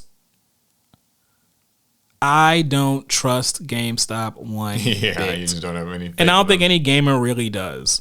Well, here's a little bit more of a quote. GameStop specifically wants to sell Pokemon cards. Simply put, Pokemon is GameStop's fastest selling TCG. That does not surprise me. There are a lot of Pokemon cards if you go into a GameStop. Yeah, they sell booster packs. And it's by far the most popular franchise. They want to sell cards like an LGS. He went on to say, I think this will make the Pokemon TCG more accessible to fans, especially young kids who visit our stores. They'll get to pick out cards of their favorite Pokemon. Maybe it'll inspire them to dive into the TCG. Or they can pick out cards they need to finish their decks. It opens up so many new doors for fans and, of course, GameStop. But that's not all. We could also see GameStop host Pokemon Leagues in the future. For the past few months, and I did not know about this, select GameStop locations have been running Pokemon play and trade events. At first, they were only held on the release of a new set, but then GameStop expanded them to bi-weekly gatherings, almost like a Pokemon League. These events were backed by the Pokemon Company International, who provided kits and promos. The promos were all reprints from past events, though. So, what do they mean were? They don't do them anymore? Well, no, it's just like imagine you go to a Digimon thing at a GameStop, and the promos that you get are from Digimon sneak peeks. Oh, no, I meant you said they were officially supported. Did they mean just like all events that have happened were, or that they're no longer supported? They are. Oh, they're still supported. And still are. Okay, okay. The Pokemon Company at these specific GameStops is still supporting these. So it kind of seems like maybe their GameStops are just trying to turn into card shops. Corporate LGSs. Yeah, that can't go wrong. Yeah, I don't know that there's any issue with that. I mean, I'm trying to be optimistic about this in that, like, I have my concerns and I do think it's a little bit fishy, but it might just be fine. Like, you know what I mean? Like, it might, because for what it's worth, if a kid can go in there and be like, my favorite Pokemon is Meganium, and I just saw a really cool looking Meganium, Dad, will you buy it for me? And like, it's graded and it's like $8. And he's happy and like, that's the extent of it. Then at least that's an option for them. Because a lot of people don't know that like card shops exist, but they do know that GameStop exists. That's true. So like, you're like a 9-year-old kid brother or whatever, like, he gets maybe some games from GameStop, and like his parents have maybe bought him stuff from GameStop, right? But they don't even know that so-and-so's games, the musty, creepy card shop release is like on the other side of town that's kind of seedy and full of adults. But they know GameStop is like fun and, So. Why is it in a slab then? Yeah, the slab part's a little bit, that's like interesting to me. That PSA being involved with it, that's one of the reasons like I call this kind of a scam. If I get some new Pokemon cards and I want to go to my GameStop and sell them, well, they have to be PSA graded. So I have to send them in and pay to get them graded just to sell them at a loss? Yeah, well, I mean, I guess at that point, maybe you just keep them. I think this seems like it's for like people who are already in that grading game. I don't think they're trying to get people into it. But we're talking about PSA children. PSA wouldn't mind if a kid found out what grading is about. Because they're holding events for kids, and they're like, hey, we buy and sell Pokemon cards. Oh, but they have to be graded by this company. Get your parents to do it. Like, just get your parents to do it. A kid buys their Meganium. Now they want to play with the Meganium. Their parents has to explain to them why, like, you really just shouldn't crack that slab open because we paid like more than what this card is worth because it's in the slab. If you open it, like, we could have just got you a non-slabbed one. Suffice it to say, I think Alec isn't a big fan. It's only because it's GameStop and PSA together. I am cautiously optimistic. That's the best I can say. I'm not going to delude myself into thinking it's not all. Like, these two companies shook hands, right? They're like, we're going to, get in on this. I don't think this is for the betterment of, like, card gamers I'll hold out or hope. Children or anything. It might work out. I know. Okay, what's your? I mean, okay, but I'll go throw GameStop a little bit of bail here. I mean, they are struggling. They got royally screwed by the gaming industry, and maybe they did some things to deserve it. I don't know, but they got railed by the gaming industry, and now they're just trying to do anything. They're trying to just do what they can. They're just trying to do anything. Because, like, here's the thing: this program could like stop in like a year. Like, it's like, okay, this was a failure. We're no longer accepting Pokemon cards. This didn't work. It wasn't profitable. They're sitting here just collecting dust. I can see it. Like, I would put the chances of that happening at like not 0%. Like they're in a tough spot, and it's kind of funny. It feels like every like 4 years or every 3 years or so, you hear about the next new GameStop endeavor. Yeah, what's new plan? Do you remember a few years back? It was they were gonna do the like retro gaming spot thing, where it's like, yeah, we're gonna have like kind of retro games, and you. Well, no, actually, no. Before that, what about the cafe? It was the kind of gaming cafe thing, where it's like you had snacks, which I think is like kind of a gross combo to have. Like, if you're gonna have like public controllers and I've always questioned snacks at locals, and we're all handling these cards and we're eat your Cheetos. Nom. But we all give GameStop a hard time. That's because it's deserved. That's because they stay they bought scamming our $40 games for like $15 if you're lucky. But still, as a kid, I mean, GameStop was like the place. It was. It's a shame it's not really anymore. But I wish them luck in this endeavor, and that, like, I hope that this specific endeavor, I'm not that invested in it, right? The Pokemon thing specifically, whatever. It might work, it might not. I don't have a graded Pokemon collection. I have no vested interest in it, like, going well for them. But more so, I just hope GameStop can, like, kind of find its footing in this modern world. It doesn't just have to, like, go under. I think GameStop's only chance of finding any type of footing is providing a fleet of PlayStation 5s and Xboxes for kids to play games on that download games, like, because there's no room in this world for GameStop. I'm just saying. Hit us with the next story, Alec. All right. So, we talked a little bit about gaming, so I guess that's the direction I will move in. Old gaming. There's been lots of gaming news. Obviously, last week we covered a plethora of it. Square Enix is done with PlayStation exclusivity after profit drop. I saw this. Now, I think this is more of like an alleged thing. I haven't read through this version of the article, but there's a few things I've heard on this front, but I'll give the stage. All right. So, and this is on Forbes. So, Square Enix wants an open relationship Oh, I love an open relationship. I tell you what. Even though I'm more into monogamy, even though Square Enix and Sony's partnership goes back years, something has to change for the publisher. It has realized, and that includes getting its biggest games outside the reach of a single console. They want a divorce from Sony. Yeah. They want a divorce. In its latest earnings release, Square Enix reports a profit drop of 69% year over year, thanks in part to the growing operation losses from the high dev cost amortization. Even if sales are up 1%, sales are up, profits are down. Yeah. Makes sense. Okay, so I also heard about this. I heard that the last couple of Final Fantasy titles have been underperforming for them, or underselling. So it's not that they were poorly received, it's that they didn't sell well. Yeah. And I think a lot of that is due to, I mean, there's a billion factors, right? Final Fantasy is kind of always ever changing. PlayStation like the PS5 specifically, right?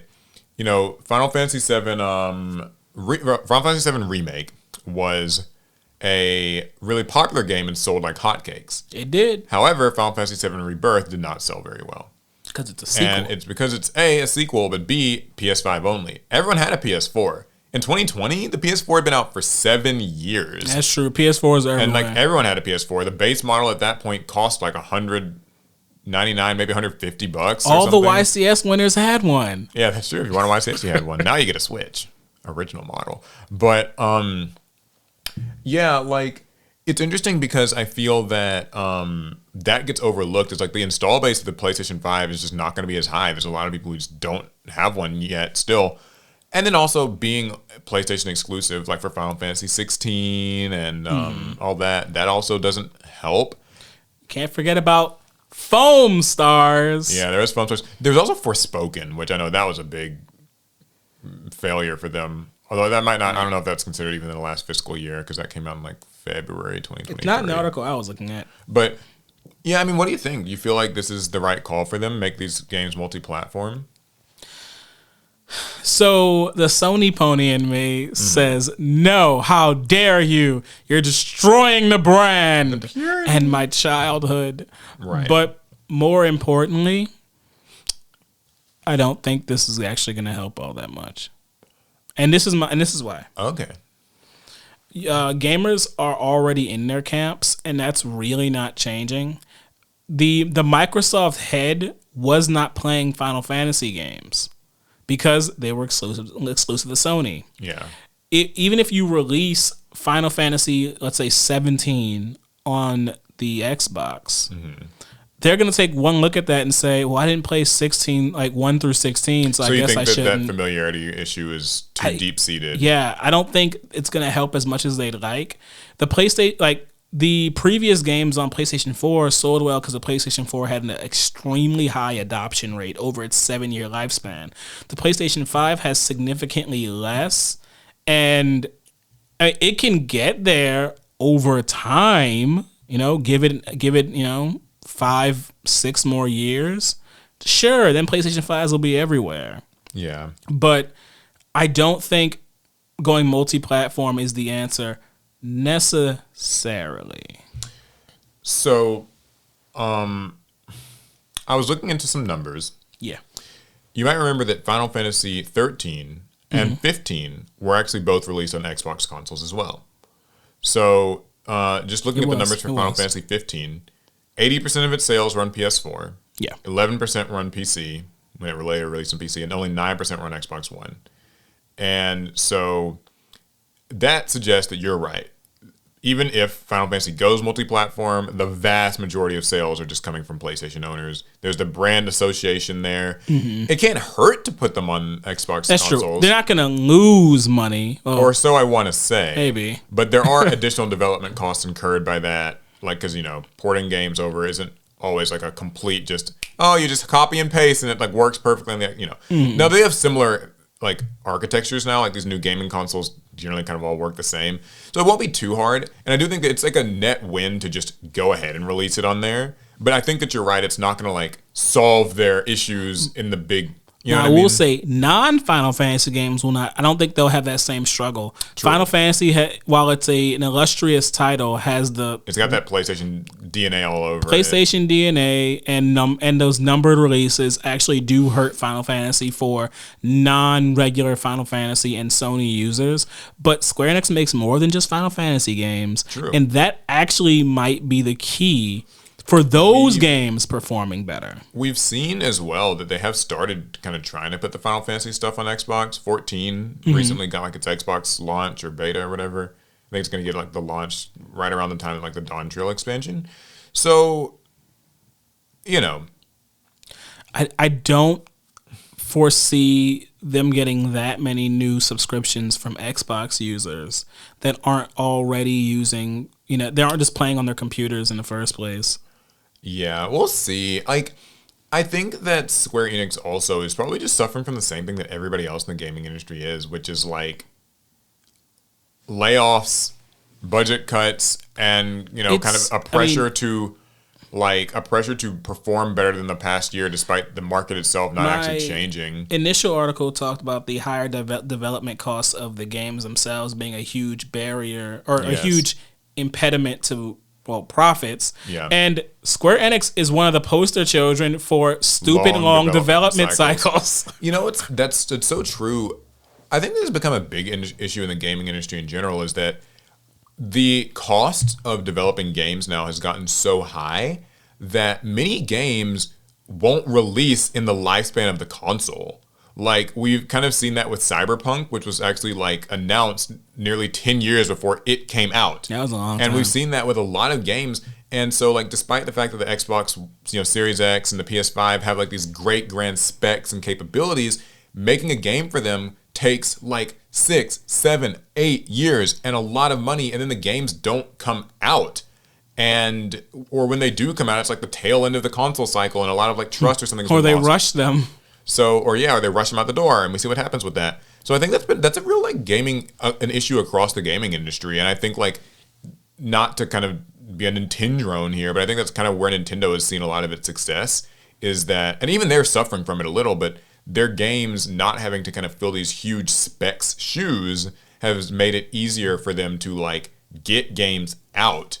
It's weird, and this is on a very macro scale. They're suffering from a very simple kind of business concept.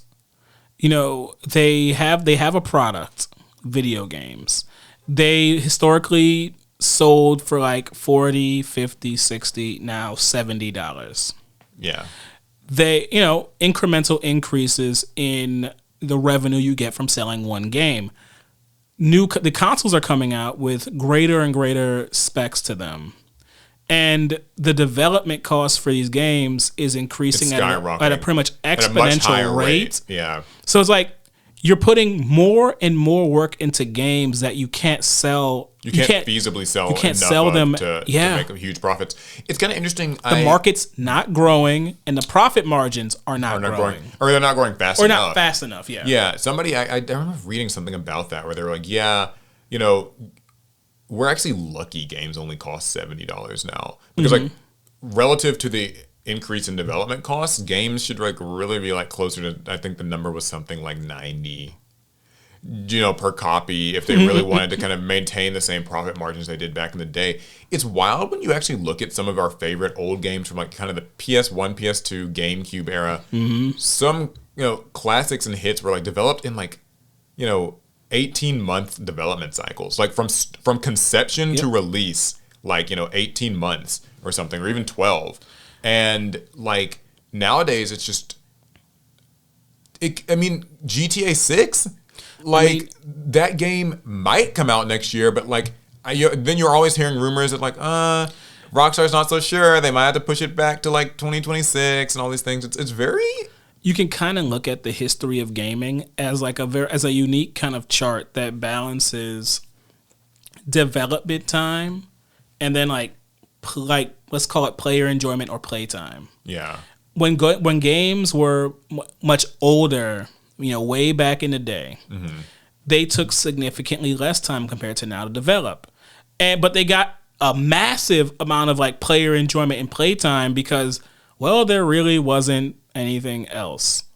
And as time has increased, that development time has been increasing. Player enjoyment and how much they actually play these games hasn't changed that much. There's more players now, but a person in 2024 does not actually have more time to play games than they did in 1984. They probably have about the same amount of time, unless they're unemployed. But they could unemployed then either. Regardless, basically what I'm saying is they're increasing their costs for a market that is not growing at some crazy exponential rate. Yes. And for people in the market, we don't have more money all of a sudden to buy these games. Yeah, it's federal minimum wage has been the same for how long? Yeah. I definitely think you're right. I think what's happened too, maybe we talked about this a little bit last week, is like we have, as gamers and, as the game developers and like the console manufacturers have kind of like fed some of this to us. I think the blame is shared across the board a bit. Is kind of growing this expectations that games always need to be like bigger budget. Like we need these cinematic cutscenes, full voice acting, motion capture, hyper realistic performances in our like AAA action games where every blade of grass, it looks lush and real. It's like photorealistic graphics, and also like everything's got to run at 4K and 60 FPS. But I have a question: are we making games or marketing tools? No, listen. No, you're right. I'm setting the stage here. This is what we've been kind of told, that like this is what gaming is supposed to be: is high performance, high spec consoles. These realistic cinematic experiences. And as you say, those are just marketing things. Like they sound nice. You know what the PS5 box says on it? 8K gaming. There's actually, that's on that PS5 box. I haven't seen an 8K. Nothing, there's no game that runs an 8K game yet. But like, and they'll say things like, 4K gaming. But how many games run at actually native 4K? Next to none. Like most games are getting upscaled to 4K or something. And most games don't run at like 60 FPS. And you see so much of the internet discourse around games is like people bickering over those sorts of elements. This game doesn't run at 60, it's a failure. Or this game doesn't run at native 4K and it's a failure. This is supposed to be a AAA game and this and that, and it doesn't have any content in it. But what's happened is like they've created these huge shoes that kind of can't be filled. Or if you want to hope to fill them, you'll have to develop your game for like 8+ years. And still end up rushing out the door once the costs of development have just gotten so high, Cyberpunk and other games like that. It's like, because when you were developing, I'm just going to just throw a random example out there. When you're developing Tomb Raider or Tomb Raider or, Crash Bandicoot or whatever, you didn't have to like pay motion capture actors to make the cutscenes. Wouldn't it have been hilarious if someone was mocapping Crash Bandicoot? Yeah, like on PS1 or, all these games. So it's like when you have to suddenly pay like professionals and stuff, the costs balloon in addition to, making all these crazy great graphics and all this stuff. And so, yeah, like all of that trouble and all that time for a game where the profit margins aren't actually any higher, and in many cases are actually like lower today for the company, it just kind of feels like it's not worth it. It reminds me a bit of the issue of Konami and card shops to game console makers and game developers.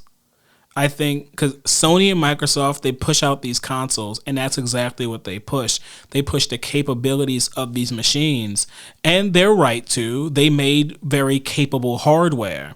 And then they're like, all right, now I'm going to like essentially commission these like game studios to make games to run on my hardware, when it does not seem to be actually in the best interest of game developers to try and make games to match up with what this hardware can do. Yeah, it just feels like it's kind of impractical. And so we reach an impasse where, in our, not to get too political here, kind of late stage capitalistic world here, like the expectation is that your profits should only be increasing year over year. Right. It's not enough to maintain. You need to really kind of be increasing, and God forbid you have even a slightly weak year.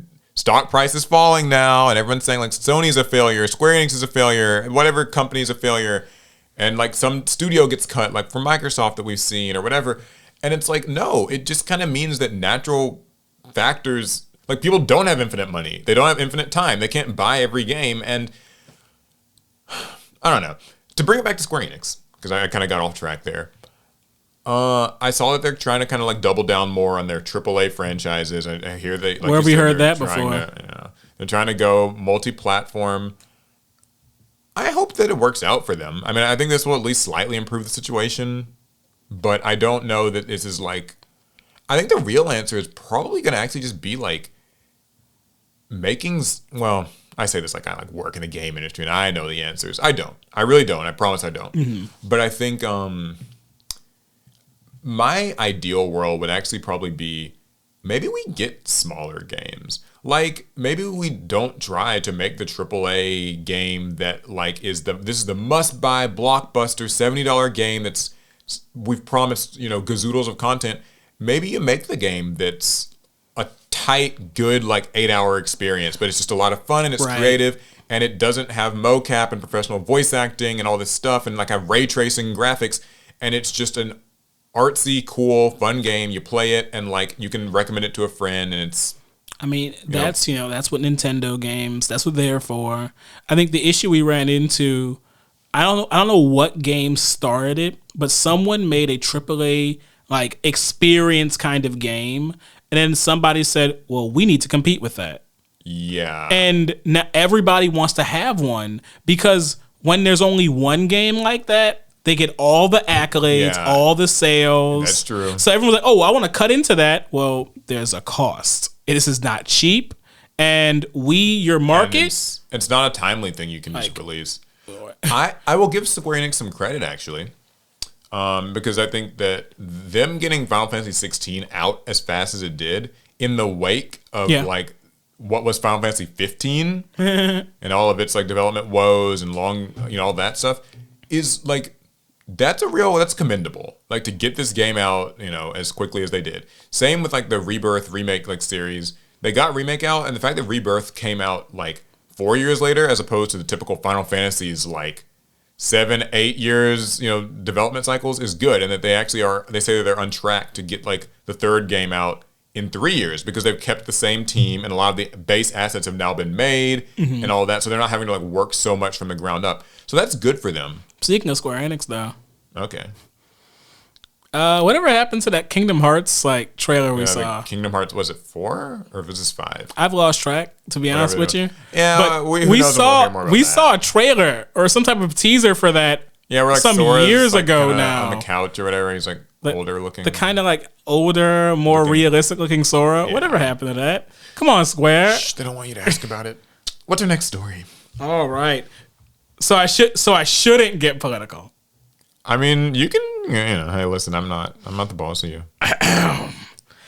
Halo composer running for Congress. Like Halo, the video game? Yes. Okay. Intends to win because he's a gamer. I mean, I guess that's not that political. Oh, yeah. Oh, it gets there. Okay, well. A few months ago, former Bungie composer Marty O'Donnell announced he was running for Congress. Okay. And in a new interview, the Halo and Destiny composer says he'll succeed because he's a gamer. And also because making Halo 2 was harder than governing a nation. Okay, that's there's a lot of cringy stuff in here, and I'm gonna let you decide. Let's hear the highlights. Let's hear them. I want to know what's to be said about being a gamer that makes you equipped to. So, in the interview, the Halo composer said that as a young child, he loved music. He always wanted to be a rock star. Okay. He loved music and conservative politics. All right, just carry on. The quote, "I sort of split my interest when I was 9 years old," said the composer. "I was like Ronald Reagan on one hand and Paul McCartney on the other." Okay. He says, "You don't want 10 engineers making the game. You want an engineer, an artist, an animator, a composer, a writer, a designer. You want people who just approach the world differently," explained O'Donnell. You don't want all designers. You don't want all composers. That would be horrible. This is his criticism of Congress. Right. So if you caught the comparison there, then you know maybe you should join his Congress. Okay. Yeah, I'm listening. Let me see. I gotta open up the full thing so I can actually see the rest of the article. Yeah, no, that's fine. I mean, I'm Whew. forming my thoughts. So since his announcement, he's done what you'd expect from a conservative politician, including blaming all our problems on big government, undocumented immigrants, and a lack of old-fashioned family values. Okay, well that's but don't worry, very opinionated. He's also keeping up with another important political tradition. Okay. And we're skipping that. I just read it, and I'm not saying that aloud. Okay. Well, listen, let's cut it short on this, and I have my. Well, you don't have to cut it short. Okay, here's my opinion on it. Mm-hmm. I'm going to leave out my take on, the platform itself. Liberal, conservative. We're going to leave that out of it. Okay. Yeah, true. That has nothing to do with it. Nothing to do with it. What we will say is that I think he raises some interesting points that might actually be surprisingly applicable to like government, which is that if you've worked in game development, you probably do have a good understanding of like project management and maybe the need for different people in different roles. Right. And I think that could be something that like is that's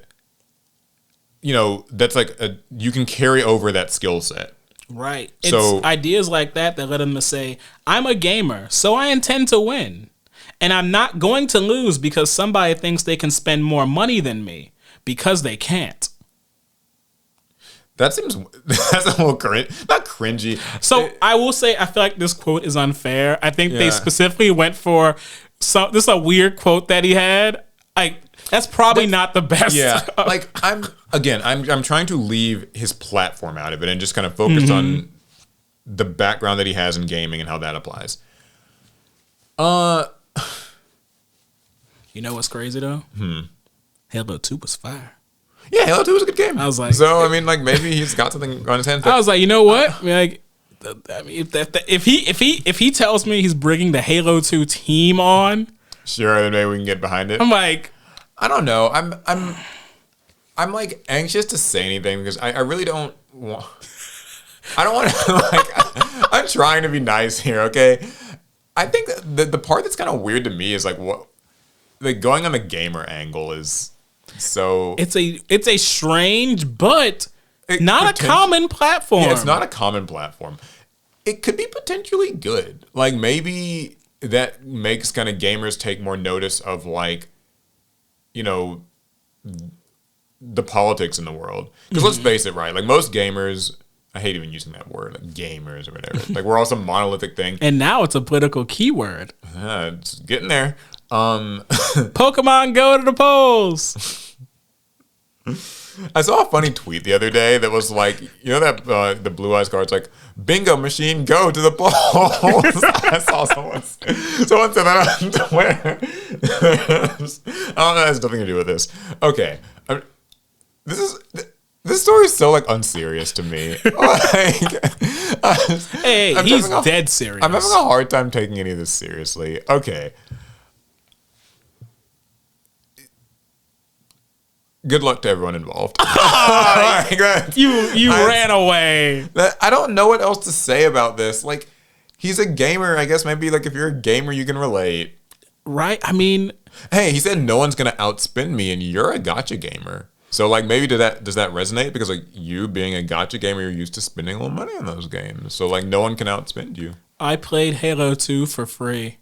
Well, yeah, but like as a gamer, you're used to being bent over and exploited by companies and paying money to get the best things. Well, so I thought we don't want corporations in government. Good luck to everyone. I hope that he is able to achieve. I mean, listen, I'm not against the guy. I'm really not. I don't even know. I heard about this guy 5 minutes ago. Want me to pull up his platform? We can talk about it. No, it's fine. I don't know what do you think? I mean, you think this is? I think the good, bad. Does he have like some points? I know literally nothing about his politics. Yeah, but I can speak. Well, besides the part you chose not to say up in the interview, his resume, and that is Halo 2. Yeah, which is one of the best PC games I've ever played. We ripped copies of this game and installed them on every Xbox. Was it also on PC? We had it on PC. I don't know. Okay. Look, I don't know if it was legal. It's been a while. I don't but we ripped copies of that game and put it on every single computer in that school. So you liked Halo 2? Yes. So maybe that would mean this guy could be like identity politics. Look at his resume. Yeah. Who else made a game like that? Worked on Bungie, Destiny, whatever. Now look, if the team who made Sly Cooper wanted to put up a candidate for president, yeah, they got my vote. Right. They got my vote. I mean, or Spyro. That's true. Gamers are a monolith after all. That's true. We all like vote and live the same. What's the next story? You got anything fun? I still have one more political one. Oh my God, what is with you today? I don't have any more political ones. I'm just messing with you. Yeah, I mean, well, speaking of that, I did see at least one. I don't have the story. I was just informed about this earlier. There's like a new trailer for the new like Assassin's Creed game. Yes, I did see the trailer. Some players, some gamers, were dissatisfied with the portrayal. Yeah, I was actually mad about this. Yeah, they have a black samurai in this. No, that wasn't what I was mad about. What were you mad about? I was mad it was a completely CG trailer once again with no gameplay. Yeah, that's the real thing to be upset about. When am I gonna stop showing me CG trailers? Show me some gameplay so I know you're making progress. That is true. That's something I actually want to see more of, and like less of just pretty CG because that's like eating into the budget. Agreed. But yeah, there's like a black samurai in it, and like some people, the whole like Yasuke. Yeah, they're like the go woke, go broke crowd is not pleased by the portrayal of. They're mad that there's a black character. I don't know how you can be mad at history. Like that's weird, but hey, to each their own. Here's a fun one. Okay, what's fun? OpenAI's GPT-4 model gives ChatGPT a snappy, flirty upgrade. This is great. You know, we're really this podcast is. We've got a little less. We're getting a little more unhinged lately. I've noticed, and some people enjoy it. So tell me how ChatGPT is going to flirt with me. All right. So while this article is incredibly boring, I watched the trailer on GPT-4. Okay. So it has expanded voice options. Now ChatGPT did have a discussion kind of mode where you can just kind of talk to it. It would talk to you back. It was very rudimentary. GPT-4, you're supposed to be able to have full discussions with your AI, and it's a little better at giving and taking compliments than you would think. Is it? Okay. Yeah, let me see if I have any of the quotes from the video. If not, I can just rattle some off. So when in the demo, the guy boots up the app.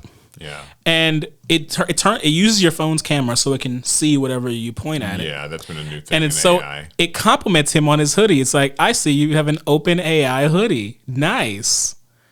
You know, it does feel good to be paid a compliment. I think Matt said you had good taste, which was, people like compliments like that. That's solid. You have good taste. So thank you. Okay. I like my Pelicans hoodie, but wink, then add a winky emoji to make sure to. Anyway, remember it's speaking. Oh yeah, because they could speak so loud, just the new voices or whatever. Okay. Then it shows that it can take compliments as well. They showed it a picture that said like, I think we love ChatGPT, and it was like, oh, you're making me blush. Okay. I mean, so that's I'm gonna be honest. I thought it was gonna be worse.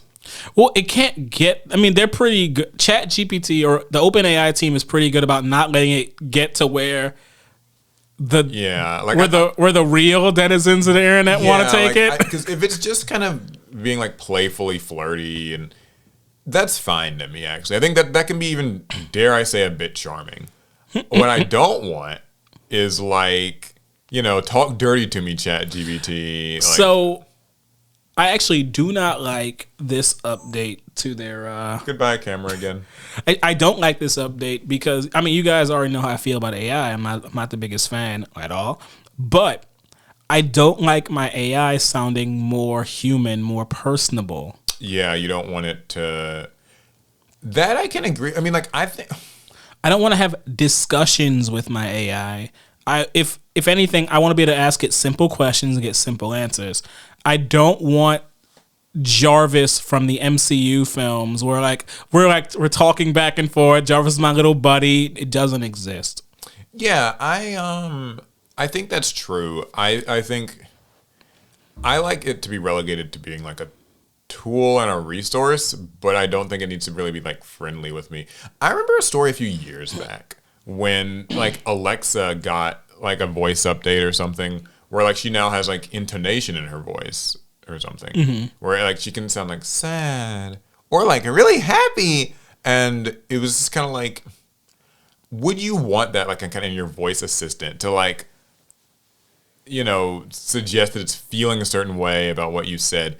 The sad part is that while you and I don't seem like we're big fans of it, I could see people liking this. No, I think people will like it, especially since GPT-4 is better than ever at actually picking up on your emotional state. Oh, is that where this goes? Yeah, so at another point in the demo, ChatGPT responded to OpenAI researcher Barrett Zoff's greeting by asking, "How can I brighten your day today?" When Zoff asked the chatbot to look at a selfie of him and say what emotions he was showing, ChatGPT responded, "I'll put my emotional detective hat on," and then said, "It looks like you're feeling pretty happy and cheerful. Whatever's going on, it looks like you're in a great mood." At least that's fairly surface level. Like, I mean, because if you just show it a selfie of you smiling and it's like, oh, it looks like you're in a good mood. For now. Now, I wonder, what would it have said, like, if it was a frown? Like, you look depressed. Or what if it said things like, you've got bags under your eyes, you haven't been sleeping enough, or like, your skin's breaking out. Sounds like you've been like, you know, you haven't been eating right and you need to drink more water. You fugly. Yeah. Like, what if, I mean, or it's just sort of like, you know, you have a dead look in your eyes. You look like you've like lost something recently. Do you have the will to live anymore? How can I help? And it's like, kind of breaks out the Nietzsche quotes. So like, yeah, I mean, or it uses whatever, like your calendar and everything else it's tapped into in your contacts. It's like, oh, I noticed you haven't been talking to this girl in your contacts in the last like couple of months. Did you guys have a breakup? Is that why there's no will to live in your eyes anymore? I'm like, what if, I mean, there's like a world, right? I mean, look, it's kind of, we've been saying this for like what feels like years now. This is as bad as it's ever going to be. Yeah, it'll only be more accurate from here. It can read a smile in a picture and make inferences and ask questions about it. This is now the new base level. Yeah. So this is all part of that new big like ChatGPT. There's like some big announcement. GPT-4. Yeah, like another rollout of like an update to it or something. Yeah, I actually have it, but I haven't messed with it yet. How's the AI hater, the career AI hater? Because I recognize ChatGPT membership. I recognize that AI is a useful tool, and that's why I like to have access to it. I don't like the features that copy art, and I don't like the features that try to pretend to be human. But hypocrite. I'm a hypocrite. I'm a hypocrite. Yeah, I get to this podcast every day. Like, I hate AI. I do. It's not art. However, it shouldn't exist. This and that. You have to learn to use the tools, or you will be completely swept away by progress. Yes, that's fair. Well, maybe you can flirt with yours a little later and report back with the results. I will not. Have ChatGPT read your mood, and then you can compliment her or it, and it'll compliment you back. I think you can choose like different voices for it, so you can kind of get the one that suits you. Well, speaking of AI, I've got a little. You're gonna walk by my room one day. You're gonna hear some like deep, like manly voice, like, "Alex, what's going on in here?" This isn't what it looked like. I mean, listen, to each their own. At any rate, I've got another small AI story before we get into our last kind of big headliner, I think, for this podcast. What you got? So, Discord is allegedly assigning gender to users with machine learning AI. What does that mean? So, I guess I know what it means. Yeah, well, I don't know if you ever noticed, Discord doesn't ask your gender. You just make an account, email address and all that stuff. Because that doesn't matter, I guess, on Discord. Yeah, on Discord it doesn't really matter, but they do have a profile of you where, like an internal one. Oh, like the Facebook profile. Yeah, where like they've kind of decided what they think your gender is. So, Discord is alleged to be using machine learning to predict the gender and age group of its users, according to technical savvy users.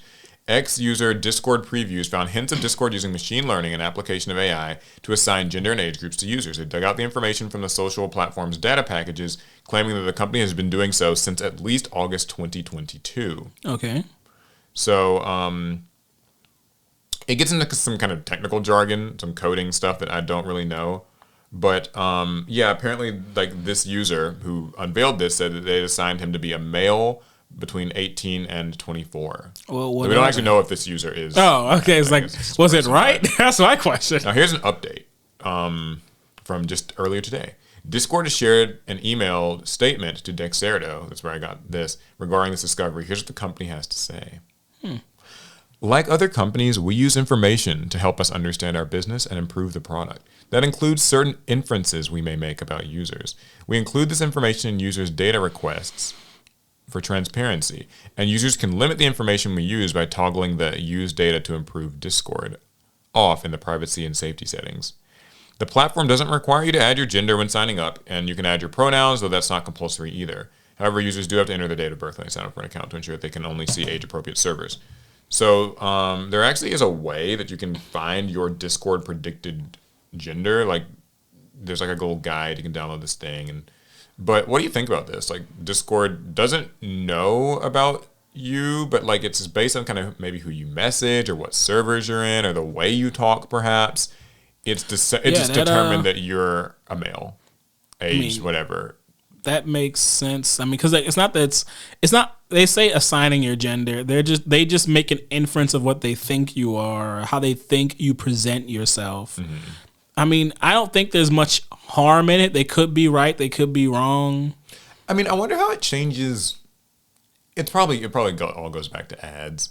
Yeah, I think it's an ad thing. They just want to know. They just want to have they want a general idea of who is on this platform, who uses the most, who uses the least. Yeah, so they can kind of serve you male-focused ads or female-focused ads. It kind of reminds me of when I found out that Facebook does the same thing, and I went and I looked at what Facebook thought thinks. of me. Yeah, Facebook, I know they go pretty deep with it. I gotta check that again. I haven't done that in some years. I'm curious what Facebook thinks of me now. Like it thinks like its interests, political alignment, religion. Like, I'm curious. I want to know what it thinks. What it's got to say. Am I a godless heathen? Yeah, are you lawless, godless heathen? Marxist. Yeah. Cultural Marxist. Okay, so let me see if I can reset this camera real quick again, and maybe get a little bit of footage from the last big story. What is it? Okay, so now it's time for the final story. All right, what you got of the day? Or it's like sort of a group of stories from the MCU. Do you have anything first? No, I'm good. Okay, so these are some updates from the MCU. Probably the last big thing we'll talk about here. So we heard more about Marvel's WandaVision spinoff called Now, Agatha All Along. So you might have heard a lot about, the Agatha show. You actually know more than me, I guess, because I didn't watch WandaVision, and I don't know who Agatha is. I am familiar with Agatha Harkness. Yeah, it says, WandaVision's Agatha spinoff confirms release date and final title, as it becomes clear the Marvel show really was trolling us all along. Yeah, Marvel is trolling us with those name changes to the title of the Agatha-centric spin-off series. It's decided to stop playing silly buggers and reveal its official name. And it turns out it was Agatha all along. So the Disney Plus show is going to premiere on September 18th, almost 3 years after it was first announced. Kathryn Hahn will, of course, be reprising her Emmy-winning role as the titular witch Agatha Harkness, and will be joined on screen by franchise newbies Maria Dizia, Sashir Zamata, Ali An, other names. For now, plot details are being kept under wraps, but attendees of Disney's upfront presentation, that was this like kind of private industry-only thing. Yeah, it's an industry preview. We're treated to a sneak peek of the show, which may or may not be a musical. It's not a musical, it's like a joke, giving us a taste of what we can expect. So, according to Scarlet Witch updates on Twitter, the teaser opened with Agatha as a detective trying to solve a murder. And, so that's kind of the gist. What do you think of this name change? It sounds like the name is fine, Agatha all along. It kind of it goes back to how we first found out that Agatha was the antagonist in WandaVision. Because in WandaVision, you didn't see it, but in WandaVision, she plays a side character the whole time that Wanda is the target, Wanda is the protagonist and antagonist, and Agatha is just her next door neighbor, and this kind of fun sitcom like character. Yeah. And then you find out that she's actually been like the true manipulator, and it's like, oh, it was Agatha all along. That's kind of a fun. I like this. I mean, it's like a fun like joke. What's even funnier is all the name changes this show has gone through since WandaVision came out in 2021. 2020, 2021, something like that. Yeah. It's been years now. This show has gone through at least four different names. 4 different name changes. The most recent being like Agatha, the lying witch with great wardrobe. See, that's the only name that actually sounds like a joke. Yeah, it's the lion witch. Because I think the first name was Agatha. There's like Coven of Chaos and something of Darkness. It's like I think Harkness was the first name, or was it no, or Darkhold Diaries? Darkhold Diaries, yeah. Regardless, all the names sounded pretty legitimate until we got to the lying witch with the great wardrobe, and then they're like, oh no, the real name was Agatha all along. It was a joke. She's been changing the title over and over again. Yeah, it's like, are we sure Agatha was changing the name over and over again, or was Marvel just can you not choose? Being able to decide, because like the thing is, those initial few names all sound like legitimate names, really good. Only one of those names actually sounds like BS. I guess it just depends on, are you like a glass half empty, glass half full guy? Like, are you willing to give Marvel the benefit of the doubt and that this was like a long form marketing thing, or do you think maybe in 2024 nobody's giving the MCU the benefit of anything? Are you? No. Okay. I'll say that I am. Sure. Like, I know you're probably. I think that this might have been like a midway through. They're like, okay, we'll just turn it into a joke kind of thing.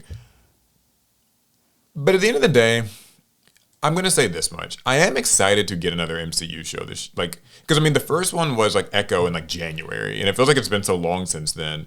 And the fact that we're only getting one MCU movie this year means that like this Agatha show, even if it's about a side character that I'm not like super familiar with or whatever, and kind of feels like this show doesn't need to exist, I'm happy to get a show. Like it feels weird. Like maybe their little trick, like Marvel's like, okay, we're gonna kind of like pull back on how many things we release each year. It might be working on me in the sense that I kind of remember back in like 2022, and it felt like there was a new Disney Plus show every 3 months, and like some of them came out pretty regularly. Some of them were good, and some were not so good. But like having time away from it kind of makes me like look forward to it a little. Maybe, I don't know. I honestly wish I could say the same thing. You're not too. I was so horribly burned with Secret Invasion. I don't trust the MCU for anything anymore, because I just feel like Secret Invasion should have been amazing, and then it was the opposite of amazing. Well, there's still more you have to trust them with. For instance, they saw the first teaser for Marvel's Ironheart series. It sees Riri Williams pinching parts to build her super suit, and confirms a 2025 release date. So you might remember the character Ironheart, I guess is her name. Riri Williams, Ironheart. She was in Black Panther too. Wakanda Forever. So the brief trailer shows her stealing tech parts and tinkering with her homemade Iron Man-esque super suit. The publication goes on to suggest that it highlights when the show will be set. It's right before Riri is kicked out of MIT for pinching bits and pieces around campus. So before Black Panther. Yeah, a storyline lifted straight from the comics. So I actually read the first few Ironheart comics. I'm pretty familiar with the character. Mm-hmm. How you feeling about this show? Thing is, like with Secret Invasion, I really want Ironheart to be good, but because of Secret Invasion, I'm skeptical. I just am. And that's fair. The thing is, I want this more than I want the whatever name of Agatha's show we're gonna go with this week. Great wardrobe. Like, I think Riri is a stronger character than just a B-list side character that got a show almost immediately after the WandaVision ended. Actually, no, immediately after WandaVision ended, it got a show announcement, and I don't think anyone actually likes Agatha that much. Like that, I think we all liked Agatha, but I don't know if we liked her enough for. Oh yeah, I totally want her to have her own TV show. Well, I mean, I remember I enjoyed Black Panther: Wakanda Forever. I thought it was a pretty good movie. I don't think that was thanks to Riri's inclusion in it. I feel like she, if anything, actually felt shoehorned into that show or into that movie as a way to kind of like introduce her so that her show wouldn't feel like it's out of nowhere. But now it feels like it's been too long. I think. Yeah, now it's like Black Panther: Wakanda Forever came out at the end of 2022. Yeah.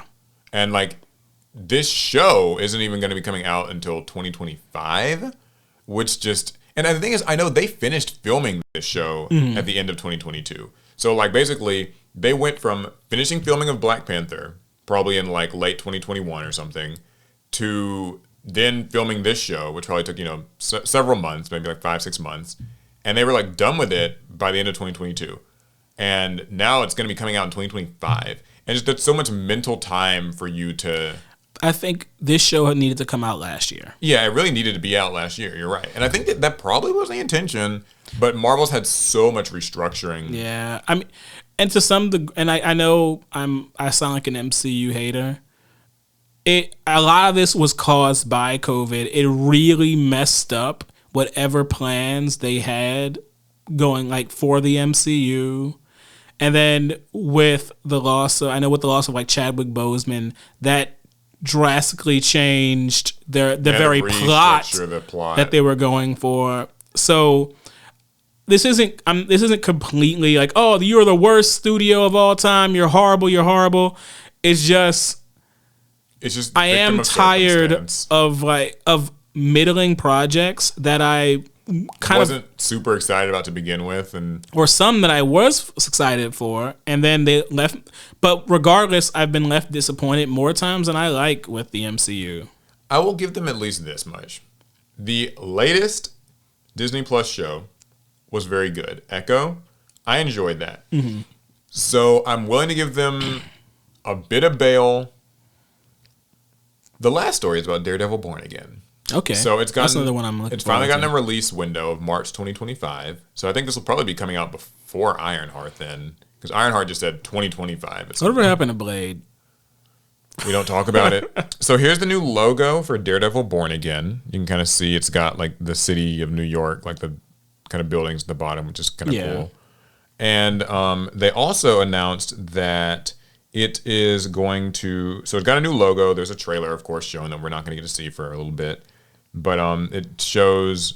The trailer primarily consists of a series of shots of Charlie Cox's Matt Murdock suiting up as Daredevil for a brief action sequence, while also delivering a monologue that references the David and Goliath nature of the legal system.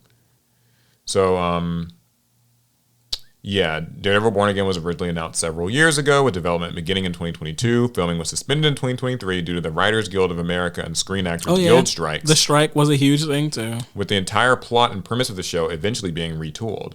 Subsequent reshoots have kept a few pieces of the already filmed show, but in large part, the version of Daredevil Born Again that will make it to air will reportedly be very different than what was originally planned, which was said to be a fairly non-superheroic courtroom procedural, in which Matt Murdock didn't even suit up as Daredevil until several episodes into the season. So that was what it was going to be like. They have since changed course because I think they knew people probably would not care much for that. So, yeah, Disney's Upfront trailer, which is yet to be published publicly, seems to be a direct rebuttal to that idea, putting the Daredevil part front and center in the show's presentation. That is smart. I think that would have betrayed too many expectations to have such a slow Daredevil TV show when it's making a return after how many years since? The last season of Daredevil? Yeah, since season 3? 7 years. Yeah, I don't think you go courtroom procedural like 5-6 years. After like 6 years off. I also think that Daredevil holds a very special place in the MCU. It's kind of one of those hidden holy grails that people get very... people are very into Daredevil. It's kind of seen as the best of the Netflix shows. Yeah. It's seen as the best of all the Disney shows, Netflix and Disney Plus together. it's kind of held in the same regard, relatively like speaking, of maybe a Guardians of the Galaxy or a Deadpool, where a lot of times people almost see those as separate from the MCU, like kind of elevated a little above it in their own special way. And I think Daredevil sort of feels like it's got some of that, and people would be very upset if it was literally just like, okay, it's kind of going to be like a court comedy thing or whatever it was going to be. I think Daredevil can get away with that, but not right now. Yeah, I think right now people want good Marvel shows that are not doing weird, quirky, silly stuff. We just want good shows. And I think that they realize that, and they're like, okay, let's just give people what they want. Like Daredevil has a very clear appeal that other like MCU works that don't deliver on. You got to give people that first. You got to give them gritty, bloody, hallway fight scene Daredevil. You want to do anything else? Get that out the way first. Yeah, also the show's first season will consist of 9 episodes, down from the originally announced 18. Though this is still more than most Disney Plus shows, which tend to be 6. So I think the original show is probably longer because of the slow build up. How long was going to go before he put on the suit? Like that show that they planned probably could have been fine, but if it would have dropped as our first Daredevil in 6 years, people would not be pleased. They would have dropped it. So that's kind of your big Marvel news. With all of that kind of taken as one, how are we feeling? Are we feeling like better, worse? I know it sounds like you're kind of like I have to be skeptical. The only thing I'm not skeptical of is Daredevil. It's just they have never given me a bad one. Like even the worst Daredevil is better than a lot of other MCU works that we've had in the last few years. So Daredevil's the one. Daredevil is carrying me right now. Yeah. Then it goes Ironheart because I really do like the character. And that's kind of it right now. Yeah, not looking for it. Agatha's not doing it for you. I'm too worried. I get you. WandaVision had a very specific style they went for, and it worked for WandaVision. And I have a bad feeling that they're going to take the WandaVision style and try and do it again with Agatha. And we're not that bought into Agatha like that. Yeah. That episodic TV show, every episode being a different style of television. It's quirky and fun, but I think that shows like that they work when the MCU is riding high, and it gets to kind of be a fun like refresher and just break from the action. But when the MCU is making a lot of like blunders and public opinion is like not great, that's when those kind of weird, odd, fourth wall breaky things don't land well. And I was worried when you said that thing about, Agatha's a detective and trying to figure something. Like, yeah, maybe it's a little worrying. Agatha's a witch. Why is she a detective? Oh, they're doing something weird again. I'll hold out hope. I mean, it's the one that's coming out the soonest, so we'll see here in a few months what it's about. Really hope for the best. Yeah. Alec is he's a tired MCU fan. He's been a little beaten and bruised. It's just a Secret Invasion should have been so good. Yeah, Secret Invasion, it definitely dropped the ball. You're right. Let's talk to the pot. Let's talk to the pot. I want to see what these guys got to say. This is our viewer questions segment. You can ask us about Yu-Gi-Oh! Or actually anything if you like. It does not just have to be a Yu-Gi-Oh! Question. Yeah, you want to know what color Paul's underwear is? This is the time to ask. I'll tell you. No, it's, you can ask us about anything. If you want to submit questions, there's a link in the description where you, too, can put a question in the pot of greed for us to draw. All right. So this one was a weird question that we got.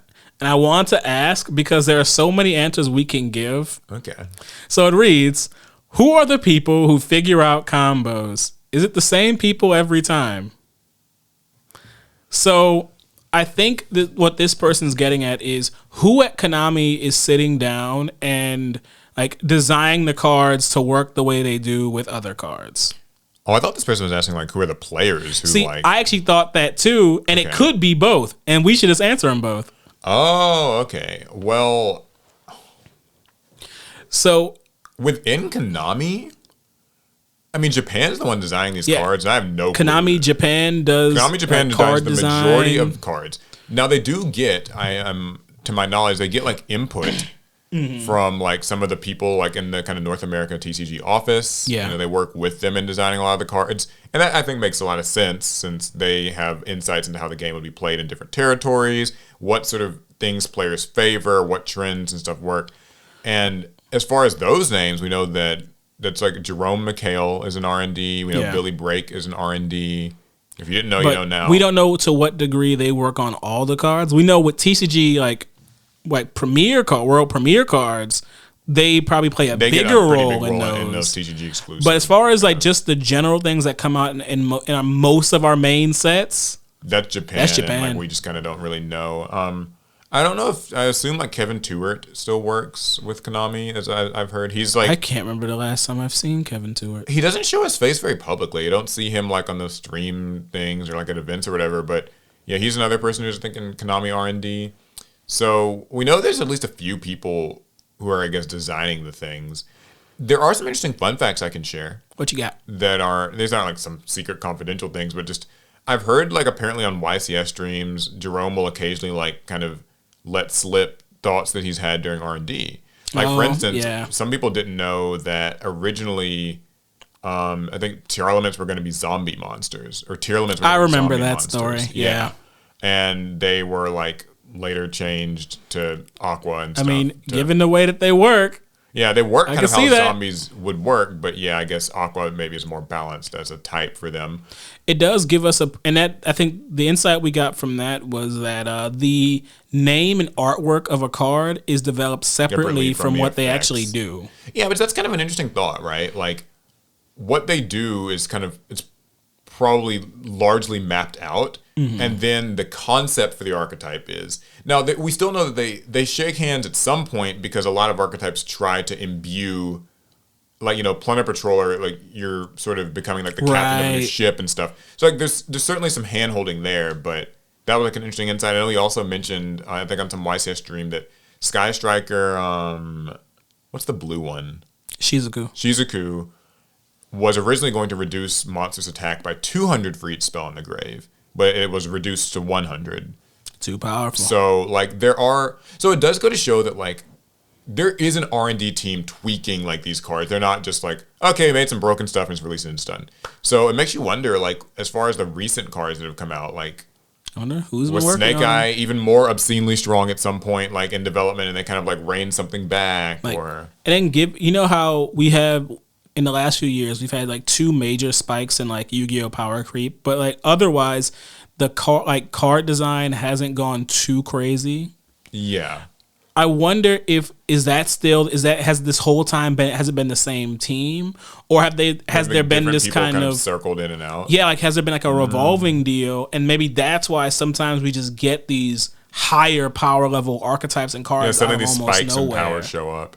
You know, something that I don't have the answer to it. We don't know. Something I have wondered sometimes too is like I assume that cards are kind of designed in batches, and by batches I mean like I assume that like all cards that come out within like a year of main sets, right? So let's say like Age of Overlord through Infinite Forbidden, like that's like 4 sets or something. We're probably all designed at around the same time. So at least as they're released in the OCG. The TCG things get weird. So I don't know, like I assume that that's kind of the case. I've heard that like through the grapevine that it's sort of like that's why like you'll see sudden packs that sort of suddenly have a bit of a power spike, but then that power spike persists for a few sets. Like that power level persists. I don't know. I would love to like get behind the curtain with that. I think the most interesting kind of part to who designs these combos, who designs these cards, is when you look at anime archetypes. And you see how like those tend to feel different. Some like it's like, oh, there's one line in this archetype that feels very like well put together and it combos well together. But then we have like these other cards that they have the right name, but yeah, I've also noticed a marked difference since we no longer have like an airing anime in the TCG kind of like territories and stuff. That now that there are no like there's not a new anime and like cards to release to match that anime. Like we don't kind of have a Dino Wrestlers or something kind of coming out and all that, or like all new Dino Wrestlers or any like Altergeist, whatever, are just TCG designed. Yeah. And you can see there's much more of that like design DNA that's different than how like an anime card is. If this is like making any these sense. new anime cards are much better than what we used to They get. seem like more synergetic and deliberate. Yeah. In terms of how like archetypes work together. And that applies to like legacy support and everything. Whereas like earlier anime archetypes weren't always squeaky clean in terms of how it would like work. They could be good for on screen, but they didn't synergize. A pretty good example is any Blackwing. Pretty much every Blackwing that's come out since 5Ds ended and they finished all the 5Ds manga cards. Yeah, all those Blackwings are much better. Yeah. The last Synchrons we got. Yeah, they crazy. They know they're more bespoke. Is probably the word. Performa Pals that have come out since we stopped making anime ones. Yeah, they're all like good and efficient and they do the thing. A1. To quickly answer the other question, who just designs combos like in the community? Oh man, Lithium. I mean, there's a few. But Lithium but there's a now. lot of. Lithium is probably the most prominent big name in the general sense. Yeah, he was one of the early new archetype support gets announced or leaked from the OCG, and like by the next day he's kind of got a baseline, like here's a crazy combo you can do. But there are experts, right? These like deck experts who they have their archetype. They know it better than everyone else on the planet. They have they're smaller YouTube channels, but they are around. They see these new cards. Cerebral minds. They cook. Like, what's interesting is that there's actually kind of an argument to be had, and I read something. It was like a Reddit thread or something where people were like, some people actually enjoy deck building more than they enjoy. They're better at deck building than playing. Right. So like just because you are able to think of like the big combo line or whatever doesn't mean that you're maybe like a great player performance wise. Like maybe you have performance anxiety. You're just not good at making decisions or like the interactive part of it. So you're not going to like top or win the YCS, but you might be the person who still came up with the combos initially. Yeah, I made the 7 negate combo. So it's kind of cool because it makes me think like Yu-Gi-Oh! Success is still like it's sort of an iterative thing. A lot of people put their hands in to make Jesse Cotton winning this event, but like someone else kind of maybe found some of these combos super early and then he iterated on them and applied them, and someone built a deck list. So like some people are good at building the deck list, but they can't quite play the deck, and like it's different skill sets to come up to make combos. You have to have points in the like innovation tree. Mm-hmm. That's like a creative thing. Oh, they're our D&D roles. Yeah, I got if you're like a very skilled and successful Yu-Gi-Oh player, you have points in like strategy, like strategic thinking and decision making. You don't actually have to have both of those things. Many people don't. Yeah, and it's very easy to be a great combo creator. But still maybe not a great be player. A great player, and it's very easy to be a great player, but you can't make your own combos to save your life. There are actually like top player groups that will just like they have like kind of dedicated deck builders, I've heard. And like they will kind of create the deck and then all these like 4 or 5 people all run the same list at this event or something like that. Because an interesting analogy, look at the like grandmasters in chess. Mm-hmm. These are the greatest chess players in the world. The vast majority of them are using strategies someone else came up with, but they decide when and how to employ them. Right. So hopefully that answers the question. I think we answered something. You got a lot out of us for that one. Why is toxic behavior so prevalent in Yu-Gi-Oh? Oh boy, man! Listen, we're like over 2 hours, like 2 hours 15 minutes in this podcast, and we're having to answer this. Okay. Well, I have what could make this a bit shorter. Toxic behavior is not unique to Yu-Gi-Oh! It's not even special in Yu-Gi-Oh! I agree. Toxic behavior is just in gaming and online spaces. No matter where you look and how far you go, there's toxic behavior, and it shows itself in ways that you may not be expecting. Yeah. Like the games, like Yu-Gi-Oh!, create a niche group where people feel safe about sharing whatever opinions and thoughts they have, and those will not always line up with yours, and they may not always be very chill or at all. Yeah, I've got 2 thoughts. What you got? So the first thing is, Yu-Gi-Oh! Is a competitive game, so competition always will bring out like kind of at those the tables worst in some people, right? Like this is a game where someone's got to win, someone's got to lose, and they're gonna lose bad. You know, a lot of people are not graceful at defeat. They will complain. They will, like, you only won because this, you only won because that. There are people who will cheat to win. There are people who are looking to scam you out of trades. There are people who will try to get ahead in any way they can. They're rule sharks, whatever. And I think that the toxicity, like you said, it's not exclusive to Yu-Gi-Oh! Every single like major kind of competitive game online that's got like some online community. You ever play Overwatch? Oof. Yeah, I mean everything's got it. And then there are also people who they form their identity around this game. Smash Bros has the same kind of issue. Like I follow the competitive Smash scene, where there are Yu-Gi-Oh players where their self-worth is largely tied to their performance. Right. And as a result, it means that their self-worth is tied to how well you do against them. If I can reassure myself that, maybe I didn't win that regional and maybe I'm kind of just middling at the end of the day, but I'm better than Alec is. So, as long as I can, right? As long as I can put another player down, it at least makes me feel like, there's some validation in that your deck list sucks. Right. You're not supposed to run that card. And that's why you see people get like angry at, like, someone will post their deck list in a Discord server, some Facebook group, whatever, and people will like, why this deck is trash, pick it apart. It's so garbage, let's like tear it apart. And it's not constructive criticism, it's just insulting the person. You dumbass, why would you run this? But what I feel like is really kind of coming out there is this fear that, someone might have had like a different idea of what's supposed to work, but you, with your insecurities about this game, I'm saying there's the proverbial someone's like running something that's not the norm, that's weird, does not compute, must put them down for it. But the thing is, that's also mainly online. Like I would say 90% of the toxicity that people see in Yu-Gi-Oh, they're seeing in online spaces where the people are toxic kind of everywhere all the time. When you go to real in-person Yu-Gi-Oh, it might smell bad. Yeah, it might smell bad, and it has its own different. But the fumes aren't toxic. Well, I like what you did there.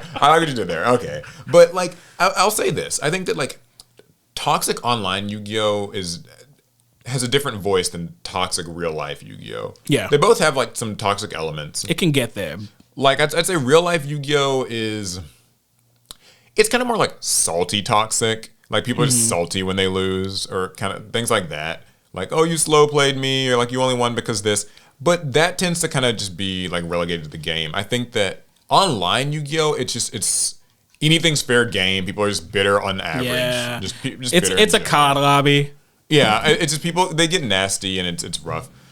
But I will hearken back to what you originally said. I do not think it's a Yu-Gi-Oh! Exclusive problem. I think that whatever mean behavior, rude stuff, bigotry that you see in this community is not exclusive to Yu-Gi-Oh! That doesn't make it in any way more justified it's not or anything better, like that. But just that like I don't think it's any more prevalent in Yu-Gi-Oh! Than any other like kind of competitive-y gaming fandom space. Hopefully that answers the question. All right, so my second question. What is the impact that Master Duel has had on content creation? Oh, that's an interesting one. It's in there. You gotta dig it up. Okay. What do you think? I've got plenty. I think Master Duel was like an electricity in the content creation space, with the Yu-Gi-Oh! Content creation space. When it came out, it immediately jolted like YugiTube like back to life all of a sudden. When at the time we've all kind of done YugiTube the same way. We used the physical cards and we couldn't show a lot of duels. Not us, because we have a group of people, but for most YugiTubers, they couldn't show a lot of duels because they were solo acts. Master Duel made it's opened Yu-Gi-Oh! The door for that. It made it collaborative now. So now you see many YouTubers, they're working with one another to get duels done. They can do them fast. There's a lot of content coming out. Episodes and segments and themes. Like, I bet that we're actually getting more YouTube content now since Master Duel came out than we've ever had before. Just because it's so much easier and faster to shoot it. Not saying that content creation is ever truly easy. It's just, easier. It's faster. It's more accessible, I think, for the average person to make something that's like well put together. Master Duel presents the duels well. It's kind of putting me in a bit of an odd spot because I actually love Master Duel, but I don't like making content about it. It's because you want to focus and play. Yeah, well, for me, it's not just that. It's that I also... Well, it is that. It's like my Master Duel time is kind of private to me. like when I like a lot of people ask like why don't I like stream Master Duel more, like myself just climbing the ladder or like dueling viewers, but I kind of view Master Duel's a game I've wanted to exist for a long time. And now that I have it, I kind of just want to enjoy it for myself. Like I love playing like almost every day. It's just that like making content with it is not as enticing to me.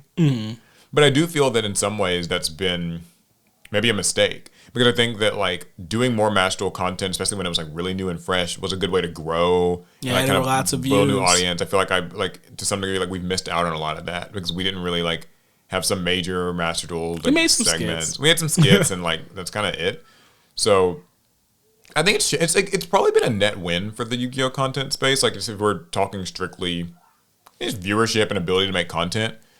If I had to say a negative that it's done though, this one might be a bit more of a hot take. But let me jump in with one more positive before you drop a negative. Go ahead. It's also allowed content Yu-Gi-Tubers to actually collaborate with non-Yu-Gi-Oh content creators. That's because true. we finally have a platform You can easily to show bridge them the gap. Yu-Gi-Oh, yeah. Like you can just tell like, oh, like if you think of like a creator like Ludwig or something where he was like able to do like a big influencer tournament. So I think the one maybe downside is that it does suck to see some Yu-Gi Tubers have there's like a crying child or something outside. She is hitting that child right now. Oh goodness. We didn't see anything. We didn't. I didn't. So yeah, what was I talking about? Negative Duel. Master Duel. Yeah, okay. The one maybe downside I have about Master Duel is like I think that it has kind of sapped some of the videography parts of Yu-Gi-Oh away because a lot of people can just default to doing a Master Duel segment. You just screen capture. You kind of you screen capture it. Maybe you have your webcam and you screen capture it. You have your webcam and like that's kind of it. And for the average viewer, I think it's like fine. People just want to watch Yu-Gi-Oh. Like if you're just tuning in to watch duels be played, then this is great. But I do think that like losing kind of the physicality of playing with the actual cards or like showcasing a physical deck profile and even just opening packs or whatever, or like in our case, maybe doing like some challenge or some skit or like a sealed only, like Nim Nim sealed only thing. That was like a fun series. one. I love that series. Like stuff like that, I think has sort of been lost because it's just easier to like play Master Duel, like just kind of sit and play that. And it's not like a just objectively negative thing, but it is something that's like I think it's exciting. This is a necessary consequence of progress, I think. Yeah. Master Duel needed to happen. It kind of had to happen in order to keep Yu-Gi-Oh current and moving along. So, and I think that's something that maybe gets better with time. I don't know. Yeah, I don't know. So, good question. All right, final question for me. Same rarity, base rarity, or max rarity? Asks Basic Nerd. Oh yeah, Basic Nerd was talking about when building like GOAT or Edison decks. Like, what's your like preference for how you build your decks? So this is actually a very good one. I gotta give a shout out to Basic Nerd. I see like he or whoever they comment a lot, but listen, they're good comments. Yeah, they're these good. These are like always some of the best questions. So I could go on a spiel about like how I do rarities and decks. I knew you could. I'm very like particular about it. I've seen it in play. But I will keep this as simple as I can and say I am generally in favor of like I've had to like order these and stuff. I only do max rarity if it's a deck I really like. Like for me right now, that's like Vanquish Souls and a couple others. I'm on the road to max rating them, which is painful because when you're halfway there. Yeah, it's like It's like, oh, you have one collector's rare of the 3, or like one is like Starlight or whatever. So that kind of sucks. But I only do max rarity if I like the deck a lot. Right. Generally for me, I think base rarity is actually like my highlight. Like I tend to just, I like cards in whatever rarity they were printed in originally because there's just something clean and just original about that I respect. I find that same rarity is usually tough if not impossible to even do because like most decks aren't. But if you can, that's cool. It's just, you had a same rarity deck. Now I think about it. Probably the most recent one I remember playing was like when Tenyi first came out. I played Tenyi and they were all rare. Yeah, most of them were Tenyi rare, deck. which I thought that was a cool thing. Like even the spells and everything was like all rare cards. That was neat. So That's probably my order of precedence. I mostly just do base rarity. I do max rarity if I like the deck. Same rarity is probably is like the least makes important sense to me. Only if it's possible, and it's just very rarely is it possible. What about you? So I'm a when it comes to Yu-Gi-Oh, I'm a mutt, honestly. You don't just kind of whatever get the job done? Because like whatever helps me finish the deck, I usually barely scrape by in getting my decks together. And the only time I ever want the highest rarity of a Yu-Gi-Oh card is when it's my favorite, Ancient Gear Golem. That's or my gadgets or something. Like so I never want an entire deck to be max rarity. I don't care about entire decks. I usually care about specific cards. However, when it comes to Digimon, I have a deck that I love very much, and I have been trying to max rarity that deck for the longest, and it has been expensive and tiring, and I'm almost there. It's almost there. That's an interesting question, actually, for anybody who's listening. I'd like to know is, do you have a kind of a rarity system? I think you really got to be careful if you're trying to like max rarity stuff, because like they've both said, it can get pricey. I hate when there's one other thing I'll add to this.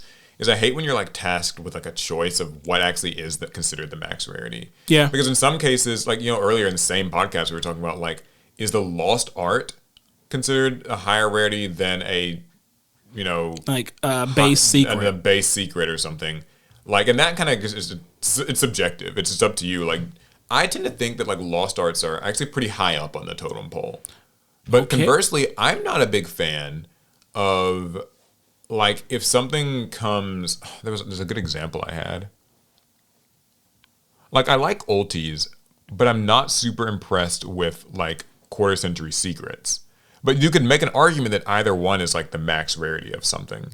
Yeah. So, like, which is really it? On the bright side, ulti, but not many cards have an ulti and a quarter-century, but there are some. There are some. And so not my problem. Yeah. So, Alex, like, I don't need any of them. In other card games, it can be a bigger problem, especially Bandai card games, where one card can get a few different artworks and printings. Mm-hmm. The like my Mastermind deck, that's the deck that I max rarity in Digimon. It's in there where it's actually a little hard to call what the max rarity of a particular card is. And then there are cards like Mastermind itself, which has a $300 version, and and Digimon's a 4-of game, not a 3-of game like Yu-Gi-Oh. Right. It gets like that, and I think an interesting example is my Lucimon Chaos Mode. It has a base secret rare version. Secret rare is the highest rarity that comes in a set. In that set, there was an alternate art secret rare version. Mm-hmm. So that alternate art secret rare would be the max rarity. The base secret rare was worth less. Then they came out with another alternate art of that card in a promotional product. Oh, so which alternate art is which one to you is worth truly like more? What's max rarity? The max rarity. And someone just say you go by the price, which I picked the one I had more copies of. Yeah, and it's your deck, so like you get to decide. Well, anyway, I guess that's yeah, that's it for the Pot of Greed, yo. Agreed. Hope you guys enjoyed. Longer episode this week. This one was long. We ran to the bit. We got into some bags. We got a little political. We ran the whole gamut. Yeah, hopefully you guys enjoyed it. We got everything you like in a Pot of Greed episode. AI, MCU, and a little Konami bashing, I guess. You want to participate? Then go in the description and hit the Google form and ask your own questions. Yeah, and feel free to ask us anything Yu-Gi-Oh or not. We'd be more than happy to talk about. Like other hobbies, gaming, anime, tech, all that stuff. Yeah, anything. Yeah, cool. Well, at any rate, hopefully you guys have enjoyed. Make sure you drop a like. Let us know if you're enjoying, if you're watching the premiere. Leave us 5 stars if you're listening on a podcast platform. And we will see you guys in the next one. Pass turn.